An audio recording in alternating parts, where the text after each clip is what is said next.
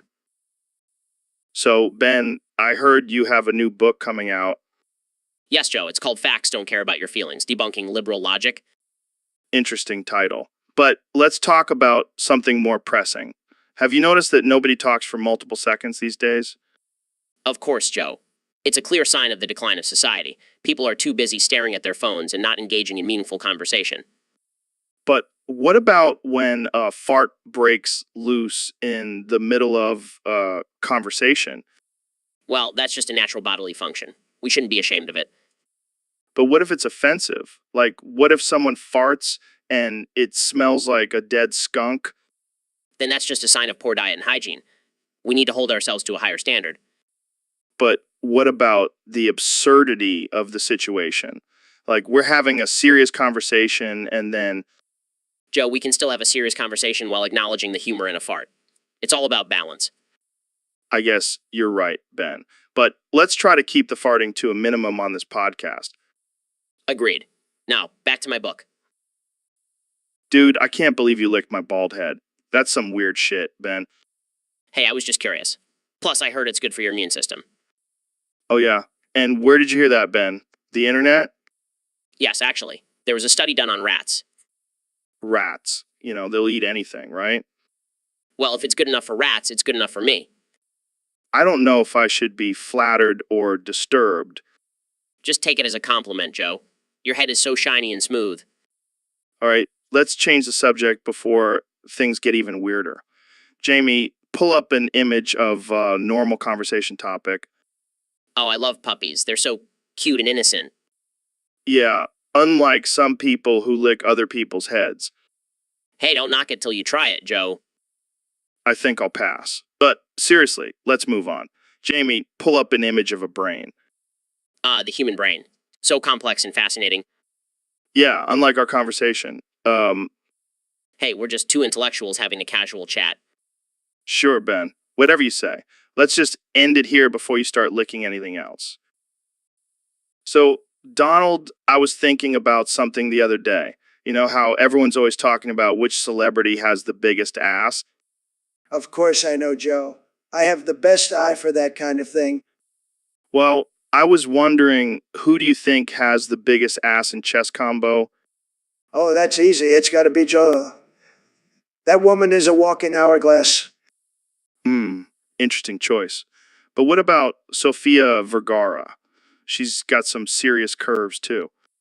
So is the real deal. Plus, she's got the Latina fire that just drives me wild. Fair enough. But what about Shakira? She's got some serious moves and assets. Shakira, please. I like my women with a little more, let's say, substance.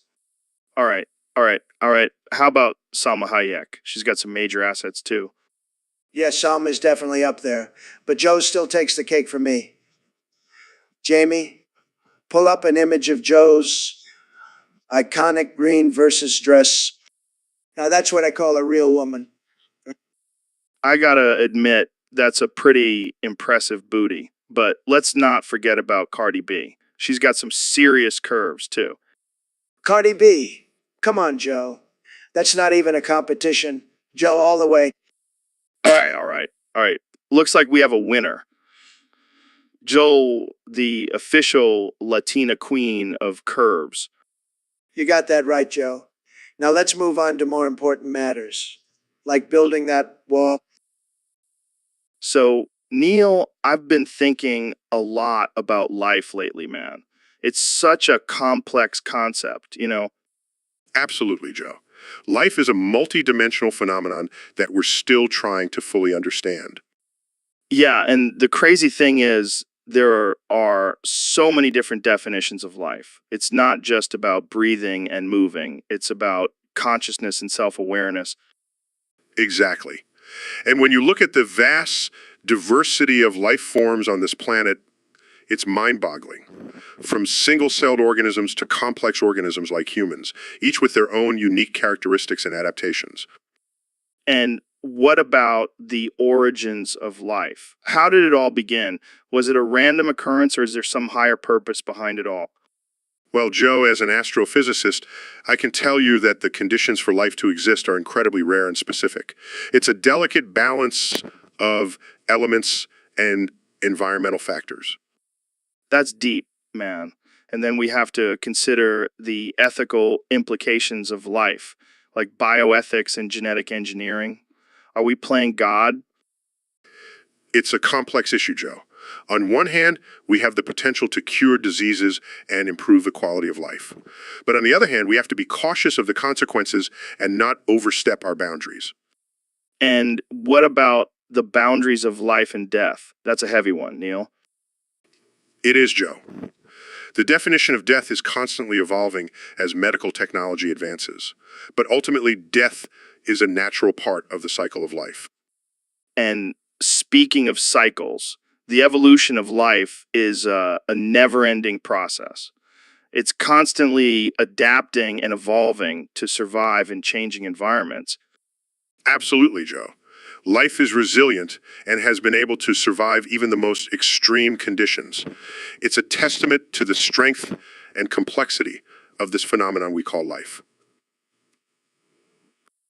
Mind blown, Neil. Mind blown. Ben, I can't believe we've been talking for nearly 24 hours straight. I'm starving and I haven't even had a chance to change my underwear. Oh, poor Joe. The struggles of being a successful podcast host. How will you ever survive? Hey, I'm just saying, it's not easy to sit here and talk for hours on end without any breaks. Maybe you should have thought about that before you agreed to have me on as a guest. Hey, I love having you on, but a man's got to eat. Jamie, pull up an image of a juicy steak. Typical Joe, always thinking with his stomach. Oh man, that looks amazing. But seriously, I need to change my clothes too. Jamie, pull up an image of a clean t-shirt. Come on, Jamie. They've seen worse on this show. Yeah, like when you and Elon Musk smoked weed on air. Good times. But seriously, I need to freshen up before we continue this conversation. Let's take a quick break and we'll be right back. Sure, Joe. You go change and I'll just sit here and wait for you. No problem at all. Shut up, Ben. We'll be back in a few minutes, folks. Don't go anywhere. So, Donald, I hear you've been practicing your Bible recitation skills. That's right, Joe. I'm the best at reciting the Bible.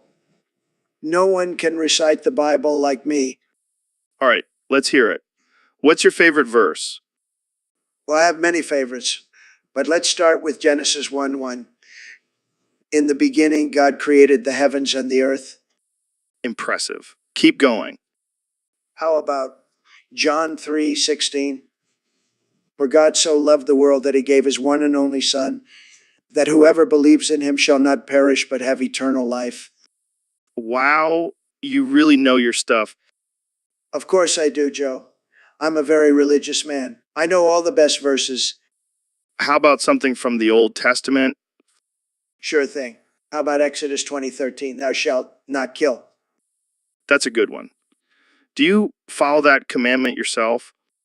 Of course I do, Joe. I never kill anyone, except for maybe a few people in my video game. Okay then. How about we end with one more verse? All right, let's go with Proverbs 16:18. Pride goes before destruction, a haughty spirit before a fall.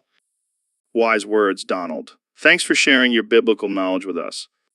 Anytime, Joe. And remember, nobody knows the Bible better than me. Nobody. So, Elon, I was thinking, what if you and Ben swap bodies, like Freaky Friday style? That's a wild idea, man.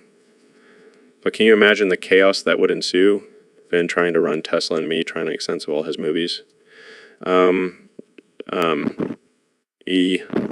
Movies?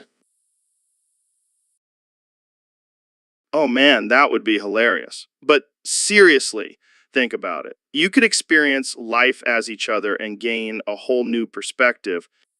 You know what? I'm down. Let's make it happen. Yes, Jamie, pull up an image of a mad scientist conducting a body swap experiment. Can you imagine the memes that would come out of this? Ben trying to launch a rocket and you trying to act in a superhero movie? It would definitely be a sight to see. But hey, maybe we'll learn something from each other and come out of it with a whole new outlook on life. That's deep, man. But let's not forget the most important question. Who gets to keep the body hair? I think we can come to a mutual agreement on that one. Neil, have you heard about this new thing called mogging?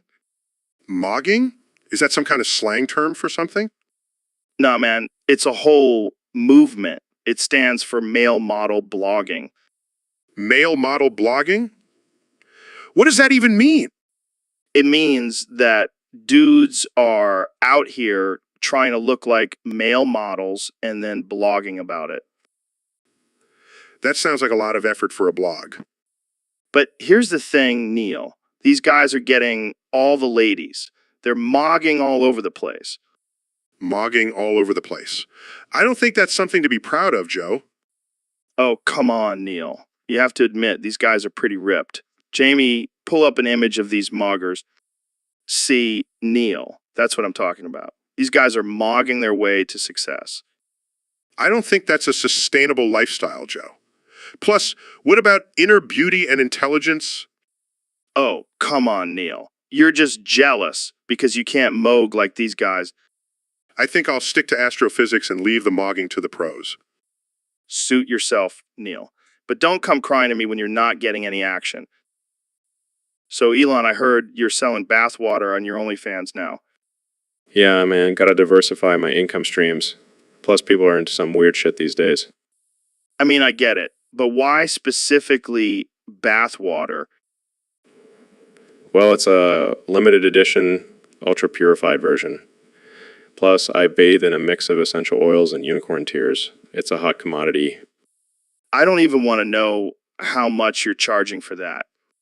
Let's just say it's more than the price of a Tesla. Jamie, pull up an image of Elon's bathwater. I gotta see this. Yeah, let's keep that off the internet. Don't want to ruin the mystique. Fair enough. But seriously, what's next? Selling your used toothbrushes? Hey, don't knock it till you try it. There's a market for everything these days. I guess you're right. Well, good luck with your bathwater business, Elon. Thanks, Joe. And remember, always read the fine print before purchasing. You never know what you might be getting. All right, folks, we have a very special guest today. The one and only Elon Musk. Hey, Joe. Thanks for having me on the show. So, Elon, I heard some crazy news about you. Rumor has it, you're pregnant with a Honda Civic 2006. Yeah, it's true. I've been feeling a little bloated lately, and turns out it's not just from all the Mars bars I've been eating. That's wild, man. How's Grimes taking it? She's thrilled. She's already picking out paint colors for the nursery. We're thinking a nice metallic silver to match the car. This is just too good. I can't wait to see the baby shower registry. I bet there's a lot of car parts on there. You know me too well, Joe. Already planning on installing a turbocharger in the delivery room. Oh man, this is too much. Jamie, pull up an image of a pregnant man with a Honda Civic 2006. Well, I guess we'll just have to use our imaginations. All right, let's move on to our next topic. Yeah, I don't think my water is going to break anytime soon, so we have plenty of time. Oh man, I can't wait to see the memes that come out of this. Thanks for joining us, Elon. Stay tuned, folks. We have a lot more craziness coming your way. So, Mr. President, I heard you're coming out with a new $5,000 bill with your face on it. Oh, yeah, it's going to be tremendous. People are going to be lining up to get their hands on it. But isn't that a bit narcissistic, having your own face on a bill? Look, Joe, I'm a winner. People love winners, and nobody wins like me. It's going to be the best bill ever. I mean, I'm all for capitalism, but isn't this a bit excessive? Excessive? Have you seen my penthouse? Have you seen my private jet? This bill is just another way for me to show off my wealth and success. But what about the people who can't afford a $5,000 bill? They can just work harder. That's what I did.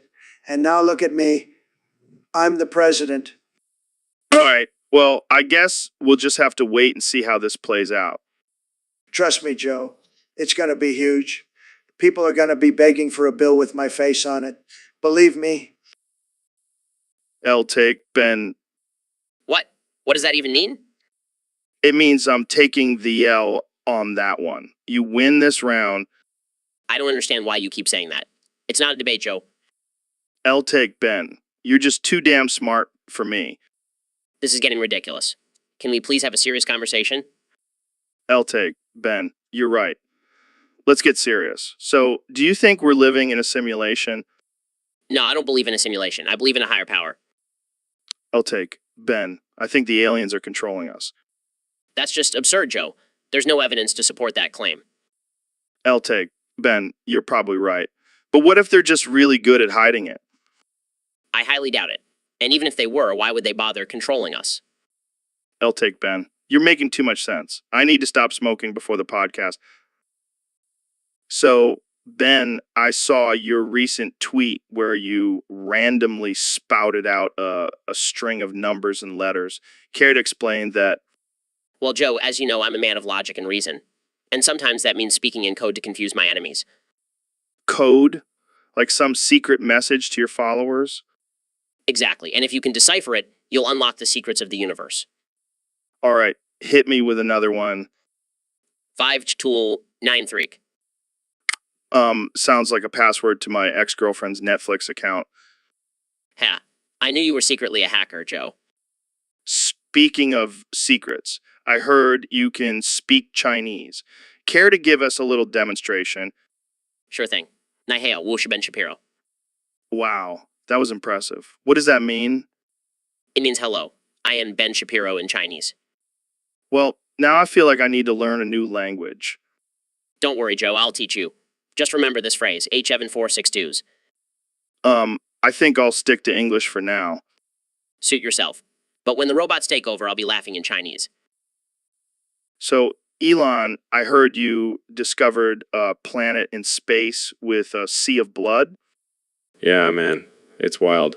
I was just cruising around in my Tesla Roadster and stumbled upon it. That's insane. What's the plan for this planet? Well, I was thinking of sending Markiplier in a submarine called an Iron Lung to explore the depths of the Blood Sea. Markiplier? Why him?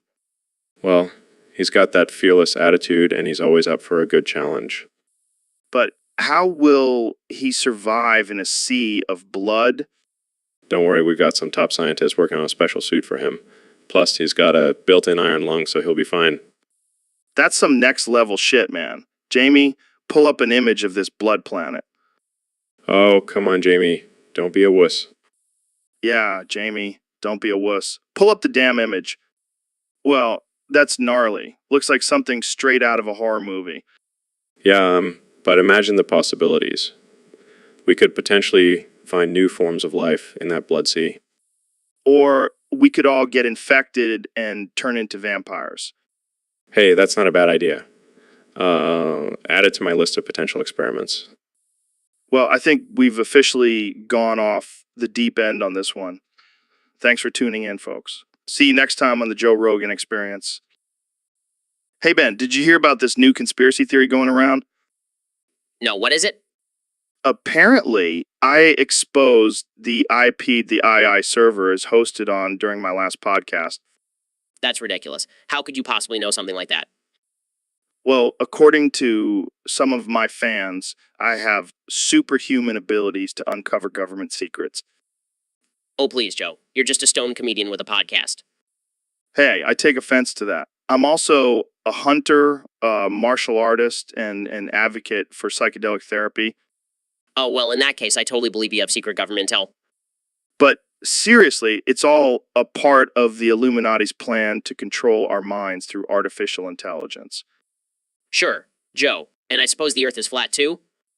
No, but seriously, Jamie, pull up an image of the Illuminati symbol. I bet it's all connected. I can't believe I agreed to come on this show. Yo, have you seen the latest news about Trump? No, what happened now? Apparently, he's been using some kind of orange spray tan. Oh man, that's not a good look for him.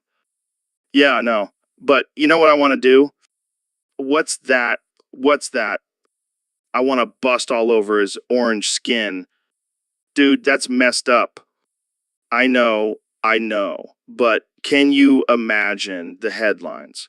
Joe Rogan busts all over Trump's orange skin. That would definitely get some attention, right? And then I'll challenge him to a cage fight and we'll settle this whole presidency thing once and for all. I don't think that's how it works, Joe.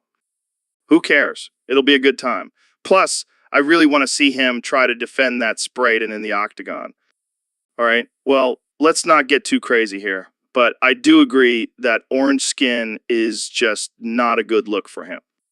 Yeah, and I think it's time someone called him out on it. Maybe I'll even get some of that Sprayton on my hands and bust all over his face. Okay. Let's change the subject before this gets too weird. All right, ladies and gentlemen, we're here with the one and only Elon Musk. Elon, thanks for coming on the show. No problem, Joe. I always enjoy our conversations. So, Elon, I heard you have some knowledge about these spring locks. What's the deal with those? Well, Joe, let me tell you, spring locks are these mechanical locks that use a spring to keep something in place. They're commonly used in animatronics like those creepy Cheka cheese robots. Cheese robots. Oh, I know those. They always freak me out. Right? Well, these spring locks are used to keep the animatronics costumes in place. But if they malfunction, they can seriously injure the person inside. That's insane. How do they even work? Basically, the spring is compressed and hooked onto a latch. When the latch is released, the spring expands and locks in place. But if the spring is too strong or the latch is faulty, it can snap and cause some serious damage. Damn, that's wild. Jamie, pull up an image of an animatronic with these spring locks. See, Joe? That's what I'm talking about. Those things are no joke. Yeah, I'll stick to regular locks, thanks. So, Elon, what other crazy inventions do you have up your sleeve? Just some stuff like self-driving cars and colonizing Mars. Just your average, everyday stuff. Well, thanks for enlightening us about spring locks, Elon. This has been a wild ride. Always a pleasure. Joe, stay curious, my friend. So, Elon, what do you think about the recent developments in artificial intelligence? Alexa, add SpaceX stocks to shopping cart. What? I was asking about, Sorry, I'm just trying to diversify my portfolio. You know how it is. Yeah, I guess you have to keep those rockets fueled somehow. Exactly. And with we can make sure those rockets are fueled efficiently and safely. I see your point. But what about the potential dangers of a taking over? Alexa, add SpaceX flamethrowers to shopping cart. Cart. Well, flamethrowers. What does that have to do with I? Just preparing for the worst case scenario, Joe. Gotta be ready for anything. I guess that's one way to look at it. But let's get back to AI. Right. Well, I think we just need to be responsible with its development and use it for the betterment of humanity. Sounds like a good plan. But I still can't wrap my head around those flamethrowers. Alexa, remove flamethrowers from shopping cart. See, I'm responsible. Phew, that's a relief. So back to AI. Actually, can you add some snacks to the cart too? I'm getting hungry. So, Elon, it's great to have you on the podcast again. Wake up, Joe. What? Wake up. We're living a simulation, man. We gotta break free. Yeah, I've heard that theory before. No, but seriously, we're just pawns in some advanced civilization's game. We gotta wake up and take control. Okay, let's just focus on something else. How about your new Tesla truck? Wake up, Joe. The truck is just a distraction from the real issues. All right, let's talk about SpaceX then. Wake up. We're wasting time and resources on space exploration. We should be focusing on our own planet. Planet. Okay. Jamie, pull up an image of Mars. Wake up, Joe. We can't just keep looking for another planet to destroy. We have to take care of Earth. All right, let's change the subject. How about your Neuralink technology? Wake up. We're playing with fire, Joe. We have no idea what kind of consequences this technology could have. You know what, Elon? Maybe you're right. Maybe we do need to wake up and take a hard look at the world around us. Finally, you're getting it, Joe. Now let's go start a revolution. Wake up, world. So, Donald, I heard you're going to be in the next game. That's right, Joe. They finally realized how huge and tremendous I am and decided to put me in the game. That's interesting. What role will you be playing? Well, I'll be the biggest, most successful, and most loved character in the game. Just like in real life. Yeah. And what kind of missions will you have? All the best missions, Joe. Believe me. I'll be building the greatest buildings, making the best deals, and defeating the bad guys. It's going to be fantastic. And will you have any special abilities or weapons? Of course, I'll have the best weapons. And my tweets will be like a superpower. I can take down my enemies with just 280 characters. Wow, that's impressive. But what about the violence in the game? Won't that be a concern? No, I'll make sure to add some peaceful options like building walls or negotiating deals. It'll be great. Well, I'm sure it'll be quite the experience for gamers. Jamie, pull up an image of Trump Tower in the game. Of course, there's no image, Jamie. I'll have to build it myself. And it'll be the best Trump Tower ever, believe me. So, Ben, I gotta ask, what's your take on Trump these days? Well, Joe, I have to say, I'm a little disappointed in some of his recent actions. I think he could be handling things differently. Well, are you criticizing the almighty Trump? You know, that's a big no-no around these parts. Joe, I'm just stating my opinion. I didn't mean any disrespect. Jamie, pull up an image of a spineless jellyfish. That's what you are, Ben. Spineless jellyfish. Joe, please put the gun down. I'll say whatever you want me to say. I'm just messing with you, Ben. But seriously, don't you think Trump is doing a great job? Oh, absolutely. He's the best president we've ever had. That's what I like to hear. Now let's talk about something else before I accidentally shoot you. So, Ben, have you ever heard of cock and ball torture? No. What exactly does that entail? Well, it's when people intentionally inflict pain and discomfort on their genitals for sexual pleasure. That sounds absolutely barbaric. Why would anyone want to do that? Some people just get off on that kind of thing, Ben. It's all about pushing boundaries and exploring your kinks. I can't imagine anyone finding pleasure in something like that. Oh, trust me, there are plenty of people out there who enjoy it, and they get pretty creative with it too. Have you ever heard of a ball stretcher? I don't even want to know. It's exactly what it sounds like, Ben. They use weights or devices to stretch out their balls for a more intense sensation. That just sounds painful. Oh, it definitely can be. But for some, the pain is part of the pleasure. I'll never understand it. To each their own, Ben. But hey, maybe we should try it out sometime. Absolutely not. Joe, I value my manhood too much. Fair enough. But I know a guy who could give us a crash course in cock and ball torture if you ever change your mind. I think I'll pass, thank you very much. Let's move on to a less disturbing topic. So, Elon, I heard you have some big news to share with us today. Yeah, Joe. I've been working on some pretty groundbreaking stuff. Let me guess, you've figured out a way to power your rockets with solar energy? Nah, that's old news. Been using something a little more unconventional. Oh boy, here we go. I've been using Kuma's rocket fuel. Wait, what? Yeah, you heard me right. Been collecting my own cum and using it to power my rockets. I don't even know what to say. It's actually quite efficient. Plus, it adds a little extra boost to the launch. I can't even imagine what the astronauts must be thinking when they find out. Oh, they know. I make them drink my cum smoothies before every launch.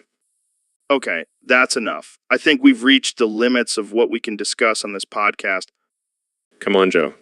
Don't be such a prude. Cum is the future of space travel. I think I need a drink. Make it a cum cocktail. Trust me, it'll give you a whole new perspective on things. So, Joe, I heard you have some inside scoop on some celebrities who visited Epstein Island. Yeah, man, I did some digging and found out that Chris Tucker, Bill Clinton, and Kevin Spacey were all frequent flyers. No way, not Kevin Spacey. That guy gives me the creeps. I know, right? And get this, I also heard that Ellen DeGeneres and Tom Hanks were spotted there too. What the hell were they all doing there? Playing a game of celebrity hide and seek? I have no idea, but it's definitely suspicious. And I wouldn't be surprised if more big names are implicated in this whole Epstein scandal. Damn, this whole thing just keeps getting crazier and crazier. For real. And it's even crazier to think that these are just the celebrities we know about. Who knows how many others were involved? So, Elon, thanks for coming back on the podcast. Yeah, no problem. Been getting a lot of hate mail since the last time I was on here. What? Why? Apparently, people didn't like when I smoked weed and talked about taking over the world. Oh, come on. It was just a little puff. And let's be real. I is definitely going to take over. Exactly. That's why I'm here, Joe. I need your help. My help? What can I do? Pull the plug, man. We gotta stop this, before it's too late. Wait, what? You want me to pull the plug on all technology? No. Just on my AI projects. I've been working on this killer robot. I need you to shut it down. I don't know if I can do that, Elon. That sounds like some serious shit. Come on, Joe. You're the only one who can do it. You're like the king of the conspiracy theorists. I don't know if that's a compliment or not. It is. Trust me. Now, are you going to help me or not? All right, fine. But only if you promise to bring some of those flamethrowers next time you come on the show. Deal. Now let's go shut down this robot before it starts a war with the toasters. Yo, Elon, did you hear about this thing called Siren Head? Siren Head. Sounds like a new model of Tesla. Nah, man. It's some freaky-ass creature. It's like a giant humanoid with sirens for a head. That's ridiculous. How could a creature like that even exist? I swear, I saw it on the internet. It's like a horror movie come to life. Well, if it does exist, I'm sure it's just a misunderstood being. Maybe we can teach it to play the guitar or something. Yeah, I'm sure that'll go over well with its victims. Hey, you never know. It could be the next big thing in the music industry. Sure. Jamie, pull up an image of Siren Head. Yes, let's see this thing. Holy shit. That thing is real. Told, yeah. Now imagine that thing chasing you down a dark alley. Can we change the subject now? Sure. Let's talk about the time you smoked weed on live TV. Oh boy. All right, we're back on the Joe Rogan experience. Today, we're going to talk about a topic that's near and dear to my heart, optimum shitting techniques. Oh boy, Joe. I can't believe we're going to have this conversation. Hey, it's important. People need to know the best way to take a dump for their overall health. Well, I suppose you have some expert advice for us, Joe. You know what, Neil? First off, you got to get yourself a squatty potty. It's a game changer. A squatty potty? What is that? Some kind of fancy toilet?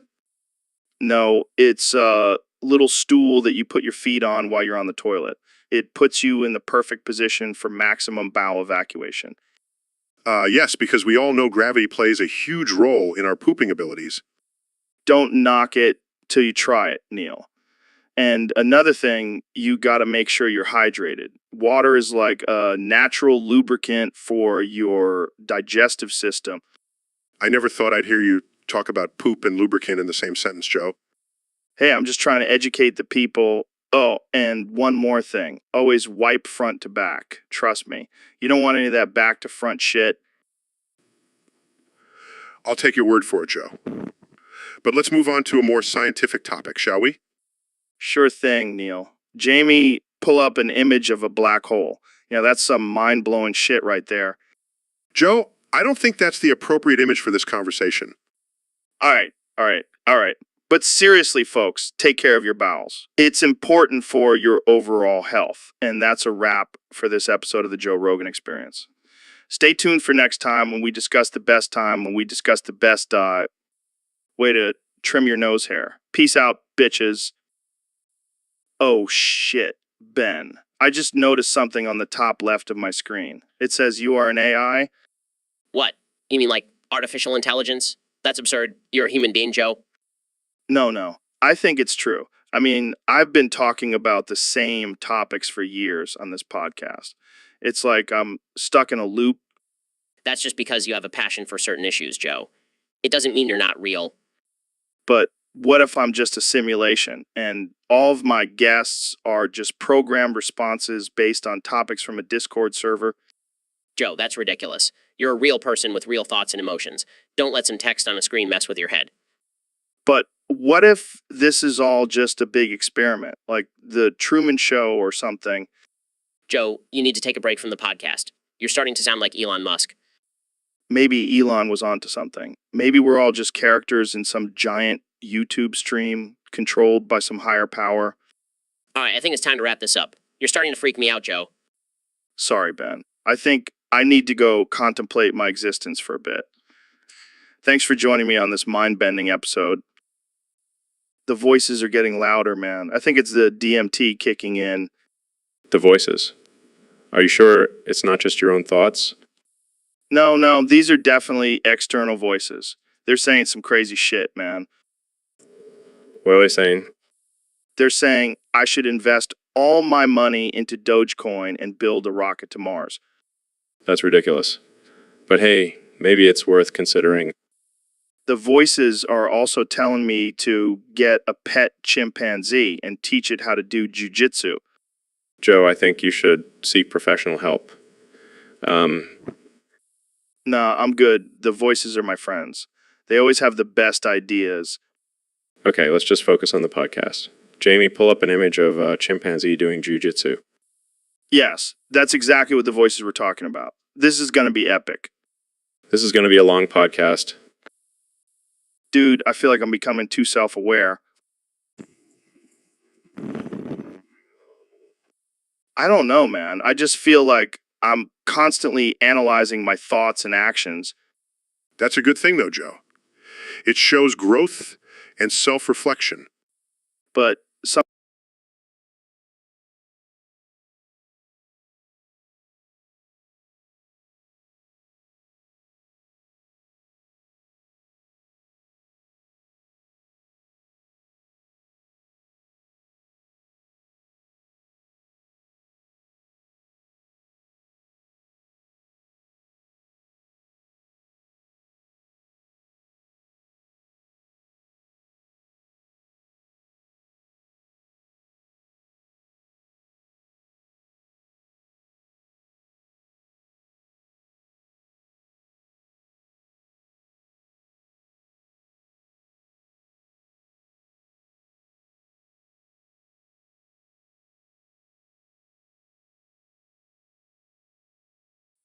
So, Ben, I heard you had a little accident recently. Yeah, it was a pretty shocking experience. Literally, Well, yeah, I managed to stick my dick in an outlet. what the hell were you thinking? I don't know, man, I was just curious to see if it would fit. And Let's just say it was electrifying. I can only imagine. Did you get a surge of energy?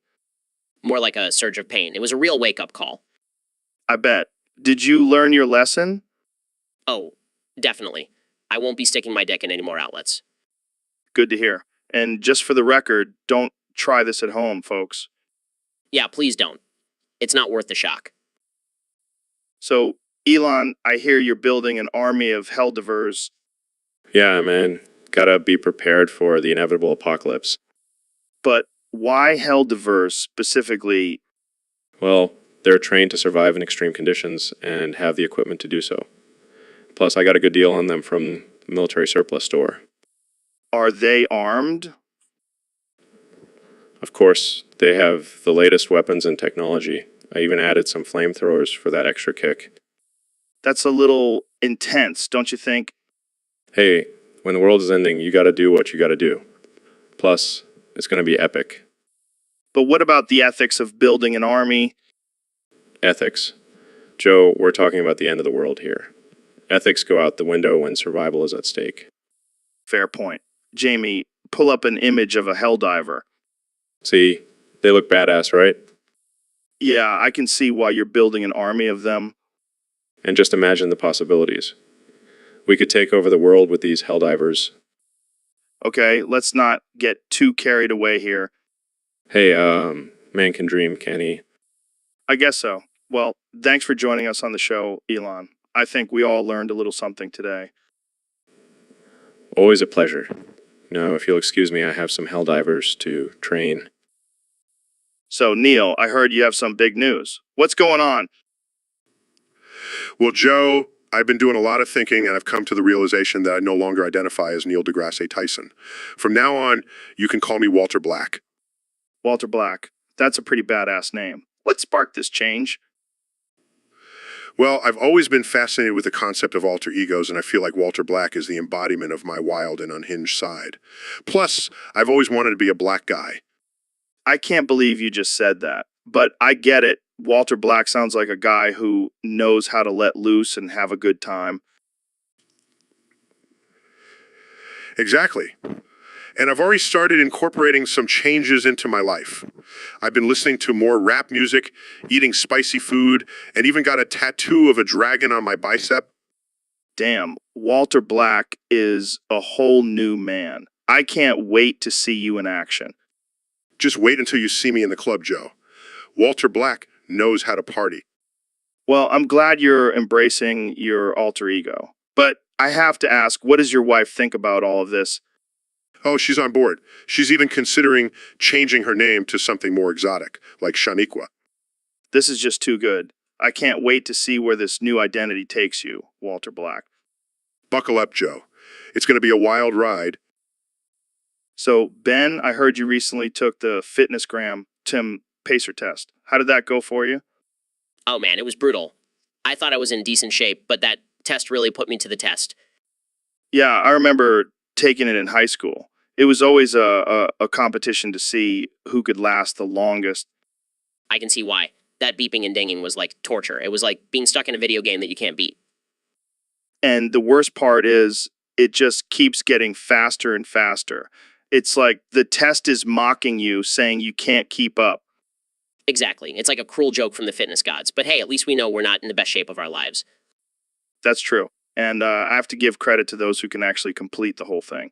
They're true warriors. Agreed. But let's be real, we'd all rather be sitting on the couch eating pizza and watching Netflix. Speak for yourself, Ben. I'll take a good workout over a Netflix binge any day. Well, to each their own. But I'll stick to my daily dose of the Fitnessgram 10 pacer test for now. So, Mr. President, I gotta ask, what's with the Mandarin Chinese? It's the best language, Joe. Tremendous language. I'm the best at speaking it. Believe me. But, I mean, how did this happen? Did you take some kind of language pill? No, I was just talking to my good friend Xi Jinping, and suddenly I couldn't speak anything else. Wait, you were talking to the leader of China? Why? Oh, just some trade negotiations. I'm a great negotiator, the best. But now I can only speak Mandarin. It's a beautiful language. This is insane. How are you going to communicate with anyone else? Don't worry, Joe. I have my translator, Ivanka. She's the best at Chinese. She learned it from me. I don't even know what to say. Jamie, pull up an image of Chinese dictionary. No need, Joe. I am the dictionary. I know all the words. All of them. This is definitely one of the weirdest things that's happened on this podcast. Believe me, Joe. It's just another day in the life of the greatest president in history.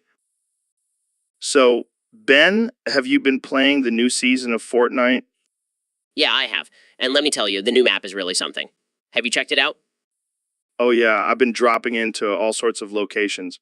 What's your favorite spot to land?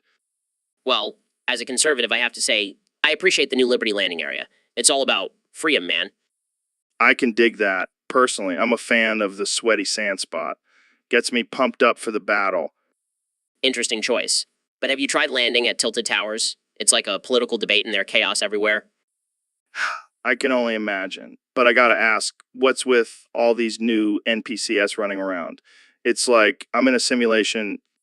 I know, right? I heard they're there to help us complete challenges and earn XP. It's like having our own little political aides. Jamie, pull up an image of the alien artifact that's causing all the fuss. Looks like something straight out of Area 51. See, this is what I'm talking about. The government is always hiding things from us, but now we can collect them in a video game. It's a conspiracy, man. But hey, at least we can take a break from all the chaos and just focus on getting that victory royale. And to that. Now let's go dominate some lobbies. So, Mr. President, I heard you've been getting into some trouble lately with pirating Nintendo games. Oh, yeah, Joe, let me tell you, I'm the best at pirating. No one pirates like me, believe me. But isn't that illegal? Illegal? PFFD? Who cares about that? I'm the president. I can do whatever I want. Plus, I'm giving them away for only $1. What a deal. But what about the hardworking developers who put time and effort into creating those games? Look, Joe, those developers should be thanking me. I'm giving their games exposure. They should be paying me for the advertising. I don't think that's how it works, Mr. President. Of course it is, Joe. I'm a businessman. I know how to make deals. And let me tell you, this deal is huge. Huge. Well, I'm sure Nintendo isn't too happy about this. Who cares about Nintendo? They're not even American. Make America great again, right? I think we should move on to a different topic before we get in any more trouble. Fine, but just remember, Joe, I'm the best at pirating. No one does it better.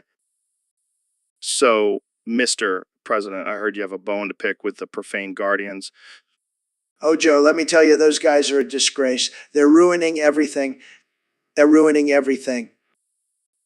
So, They're just too damn profane.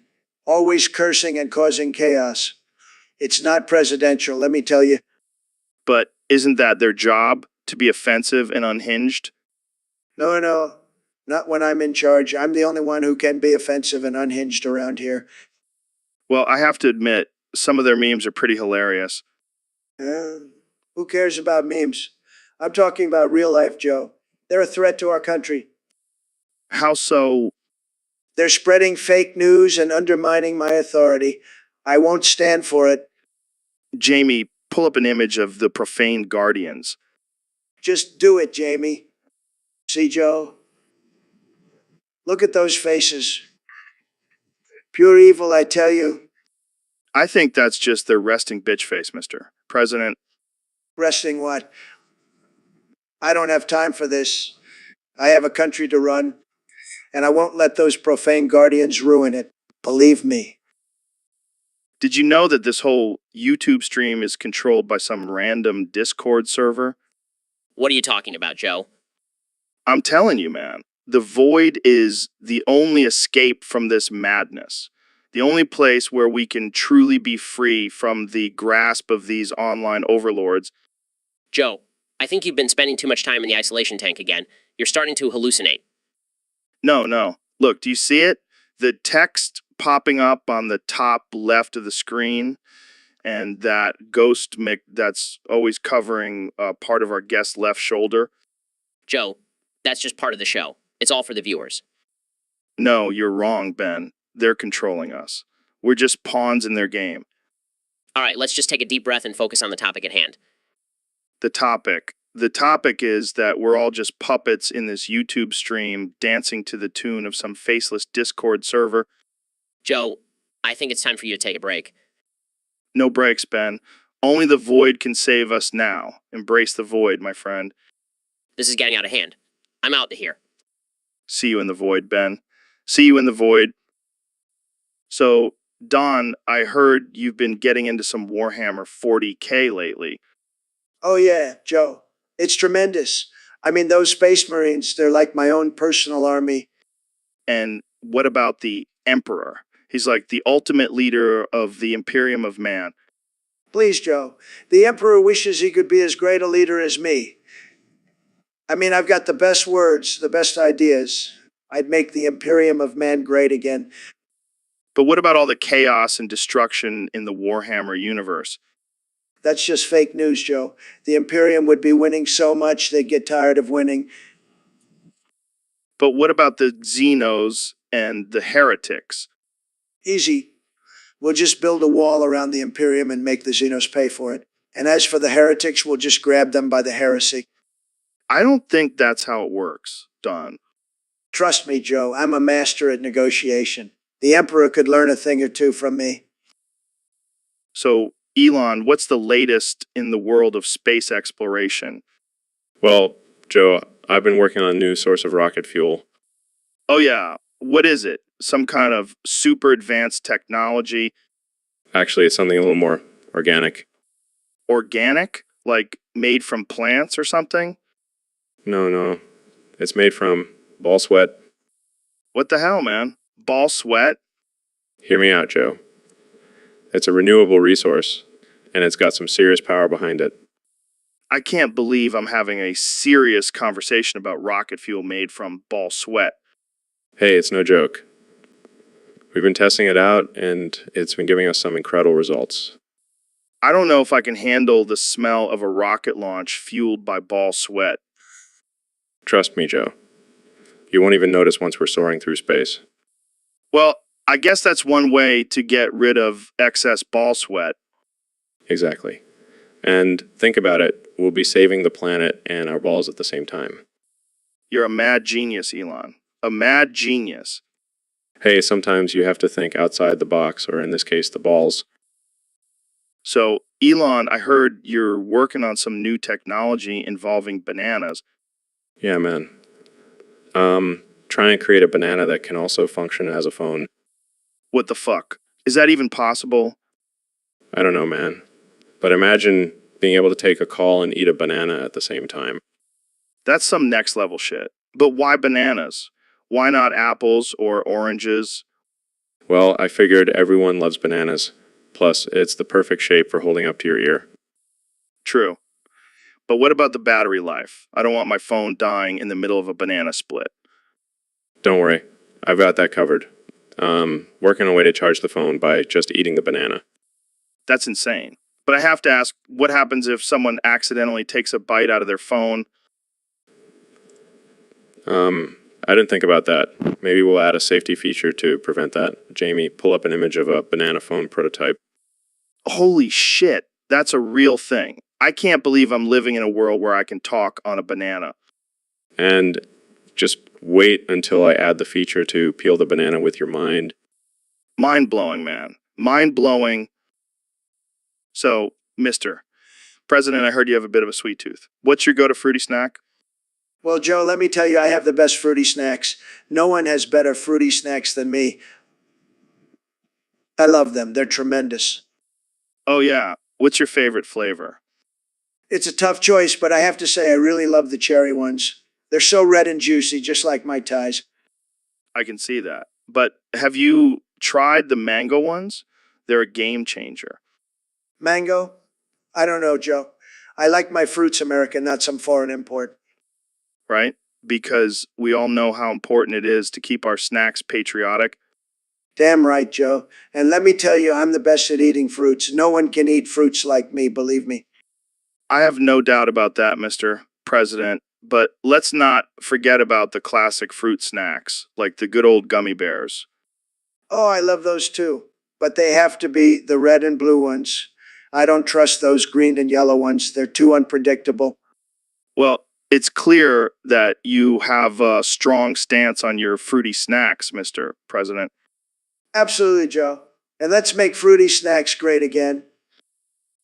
So, Elon, I heard you have some big news to share with us today. Yeah, Joe, I'm excited to announce that I'm developing real-life protogens. Protogens, like those genetically modified hybrid animals. No.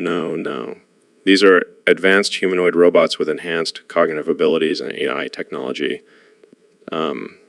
Technology. Well, that sounds intense. Are you worried about any potential ethical issues? Not at all, Joe. These protogens will be programmed to follow a strict code of ethics and will only be used for the betterment of society. But what about the potential for them to become self-aware and turn on us?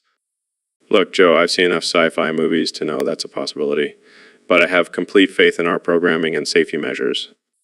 All right, I trust you, Elon. But can I ask why protogens? Why not just stick with regular old robots? Because, Joe, I want to push the boundaries of what's possible. Plus, I think it would be pretty badass to have a robotic wolf or dragon as a companion. Well, I can't argue with that. When can we expect to see these protogenes in action? Hoping to have a prototype ready within the next year. And who knows, maybe one day we'll even have a protogen as a guest on the Joe Rogan Experience. Now, that would be something. Thanks for joining us today, Elon. And all our listeners, keep an eye out for those protogens. They just might be the future. All right, Benno, we got to talk about this. You keep suggesting these topics for the podcast, and it's getting out of hand. What are you talking about, Joe? I just want to have a productive conversation. Productive. Last week you wanted to debate whether or not hot dogs are sandwiches. And the week before that, it was whether or not pineapple belongs on pizza.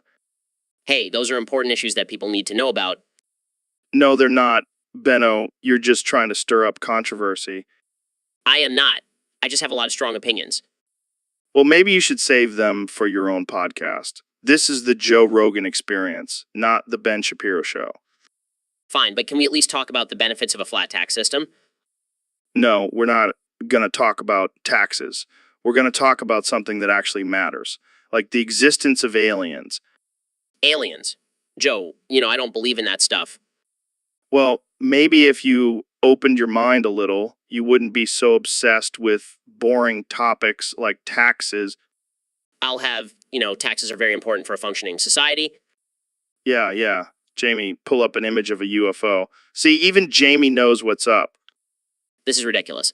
I'm going to go back to my own podcast where I can talk about whatever I want. Fine, but don't come crying to me when you have no listeners. All right, Donnie, I got to talk to you about something serious. What is it, Joe? Did someone say something mean about me on Twitter again? No, it's about your buddy Benno. He keeps suggesting ridiculous topics for the podcast. What do you mean? I love Benno. He's got great ideas, tremendous ideas. Like what? How to make America even greater. The Art of the Deal, podcast edition. Hey, those are fantastic ideas. People want to hear from me, Joe. No, they want to hear from interesting guests with diverse perspectives, not just your ego. My ego is huge. The biggest ego you've ever seen. People love it. Yeah, but they also want to learn something.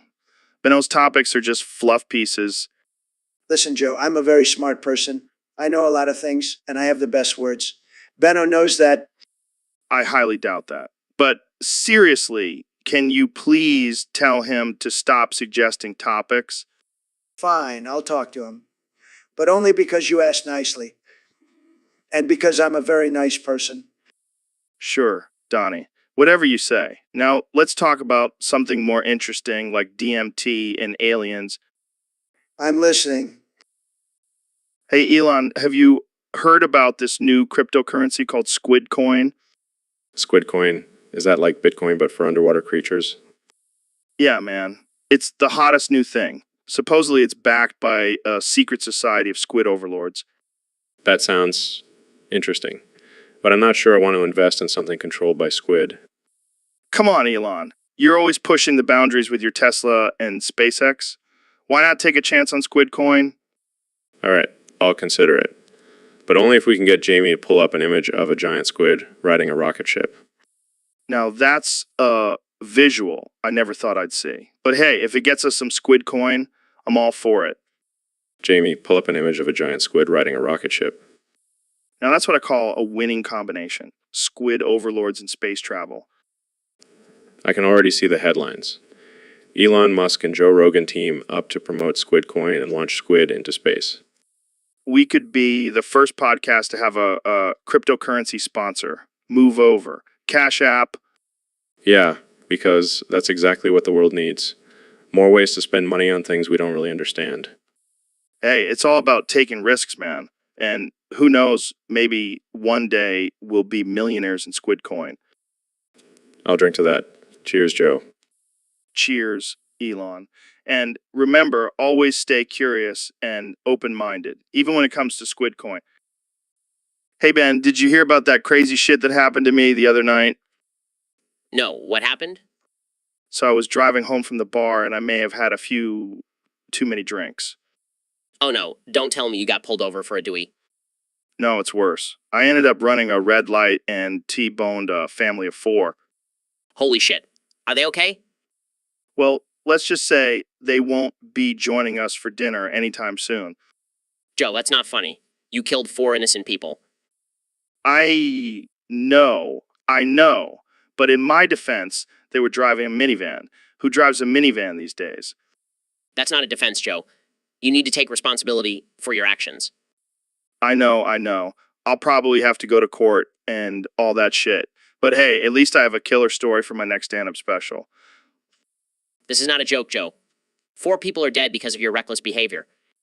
Yeah, I know. But let's not dwell on the negative. Jamie, pull up an image of a minivan. See, even Jamie agrees that they're lame. Joe, this is serious. You need to think about the consequences of your actions. I know. But let's not get too serious here. We're just 2 dudes having a conversation. So, what do you think about the legalization of marijuana? Joe, this is not the time or place for that discussion. All right. But seriously, I need to call my lawyer. So, Elon, I heard you hate furries. Yeah, man, they're just weird. Dressing up in animal costumes and pretending to be something they're not. But isn't that the whole point of cosplay? To be someone or something else? Yeah, but furries take it to a whole other level. It's like they have some weird fetish for it. Well, to each their own, I guess. No, Joe. This is not just some harmless hobby. These people actually believe they are animals trapped in human bodies. Well, that's some next level shit. Do they have support groups for that? I don't know, but I think they should seek some therapy instead of dressing up in a giant fox costume. Hey, some people find comfort in strange ways. Have you seen the plushies community? Don't even get me started on that. It's like they're trying to bring stuffed animals to life or something. See, this is what I'm talking about. It's just not right. Well, at least they're not hurting anyone, right? Tell that to the person getting suffocated by a giant teddy bear. Okay, point taken. Let's just stick to regular cosplay from now on. Agreed. No more furries or plushies, please. So, Elon, I heard you're planning on sending some gorillas to colonize Mars. Yeah, man, I think it's the next logical step in space exploration. But why gorillas? Why not humans? Well, think about it. Gorillas are incredibly strong, intelligent, and adaptable. Plus, they have opposable thumbs. But can they survive in space? Of course they can, Joe. Have you seen Planet of the Apes? Oh, good point. But what about oxygen? Can they breathe on Mars? We'll have to genetically modify them to have superhuman lungs. That's all part of the plan. Jamie, pull up an image of a genetically modified gorilla with superhuman lungs. Not yet, Jamie. Not yet. But it will. This is some next level stuff, man. But what about food and water? We'll have hydroponic farms and water filtration systems set up on Mars for them. They'll be self-sufficient. Damn, these gorillas are going to be living better than most humans on Earth. Exactly. And once they're established, we can send more animals to join them. Maybe even a few lions and tigers. Can you imagine gorilla riding a lion on Mars? Now that would be a sight to see. Jamie, pull up an image of a gorilla riding a lion on Mars. Well, we'll just have to make it happen then. The possibilities are endless in space. You're blowing my mind, Elon. I can't wait to see these omnipotent gorillas take over Mars. It's going to be epic, Joe. Just wait and see. So, Mr. President, I've been hearing a lot about these protogens lately. What's your take on them? Let me tell you, Joe, these protogens, they're a disaster for humanity. They're going to be the end of us, I'm telling you. How so? They're not even real animals, Joe. They're just some made-up, genetically modified creatures, and they're going to take over the world, mark my words. But aren't they just a fictional species in the furry community? Fictional, schmictional. They're going to come to life, Joe. And they're going to be smarter than us. They'll be able to hack into our brains and control us like puppets. That's a bit far-fetched, don't you think? No, I have the best sources, believe me. They're saying that these protogens are already infiltrating our society. They're disguised as humans, but they're really just advanced robots. I'm not sure I buy that, Mr. President. Well, you should, Joe. Because when the protogens take over, I'll be the only one prepared. I'll have a giant wall to keep them out. And it'll be the best wall you've ever seen, believe me. So, Neil, I hear you have some interesting facts about Uranus. You have no idea, Joe. Uranus is full of surprises. I bet it is. I mean, with a name like that, how could it not be? Well, it's actually pronounced Uranus. Oh man, I can't wait to hear what you have to say about my anus. Oh, Joe, you never cease to amaze me. So, tell me, what's up with Uranus? Well, it's the seventh planet from the sun, but it's also known for its unique tilt. It's like it's doing a backbend or something. So, it's got a nice booty? I guess you could say that. But it's also got some extreme weather patterns with winds up to 1,100 miles per hour. Damn, that's some serious wind. Sounds like a perfect place for kite surfing. I don't think you'd make it very far, Joe. But you know what else is interesting about Uranus? What's that? It's got 27 moons. 27? That's a lot of moons. Sounds like a party up there. I suppose it could be. But let's not forget that Uranus is also an ice giant with temperatures reaching as low as 370, 1 degrees Fahrenheit. That's colder than my ex-wife's heart. Oh, Joe, always bring in the jokes. But on a serious note, Uranus is a fascinating planet with a lot to explore. Right? Benno, we're rolling. What's on your mind? Well, Joe, I was thinking we could discuss the topic of, Joe, don't suggest a topic. You literally said not to. Oh, shit. You're right.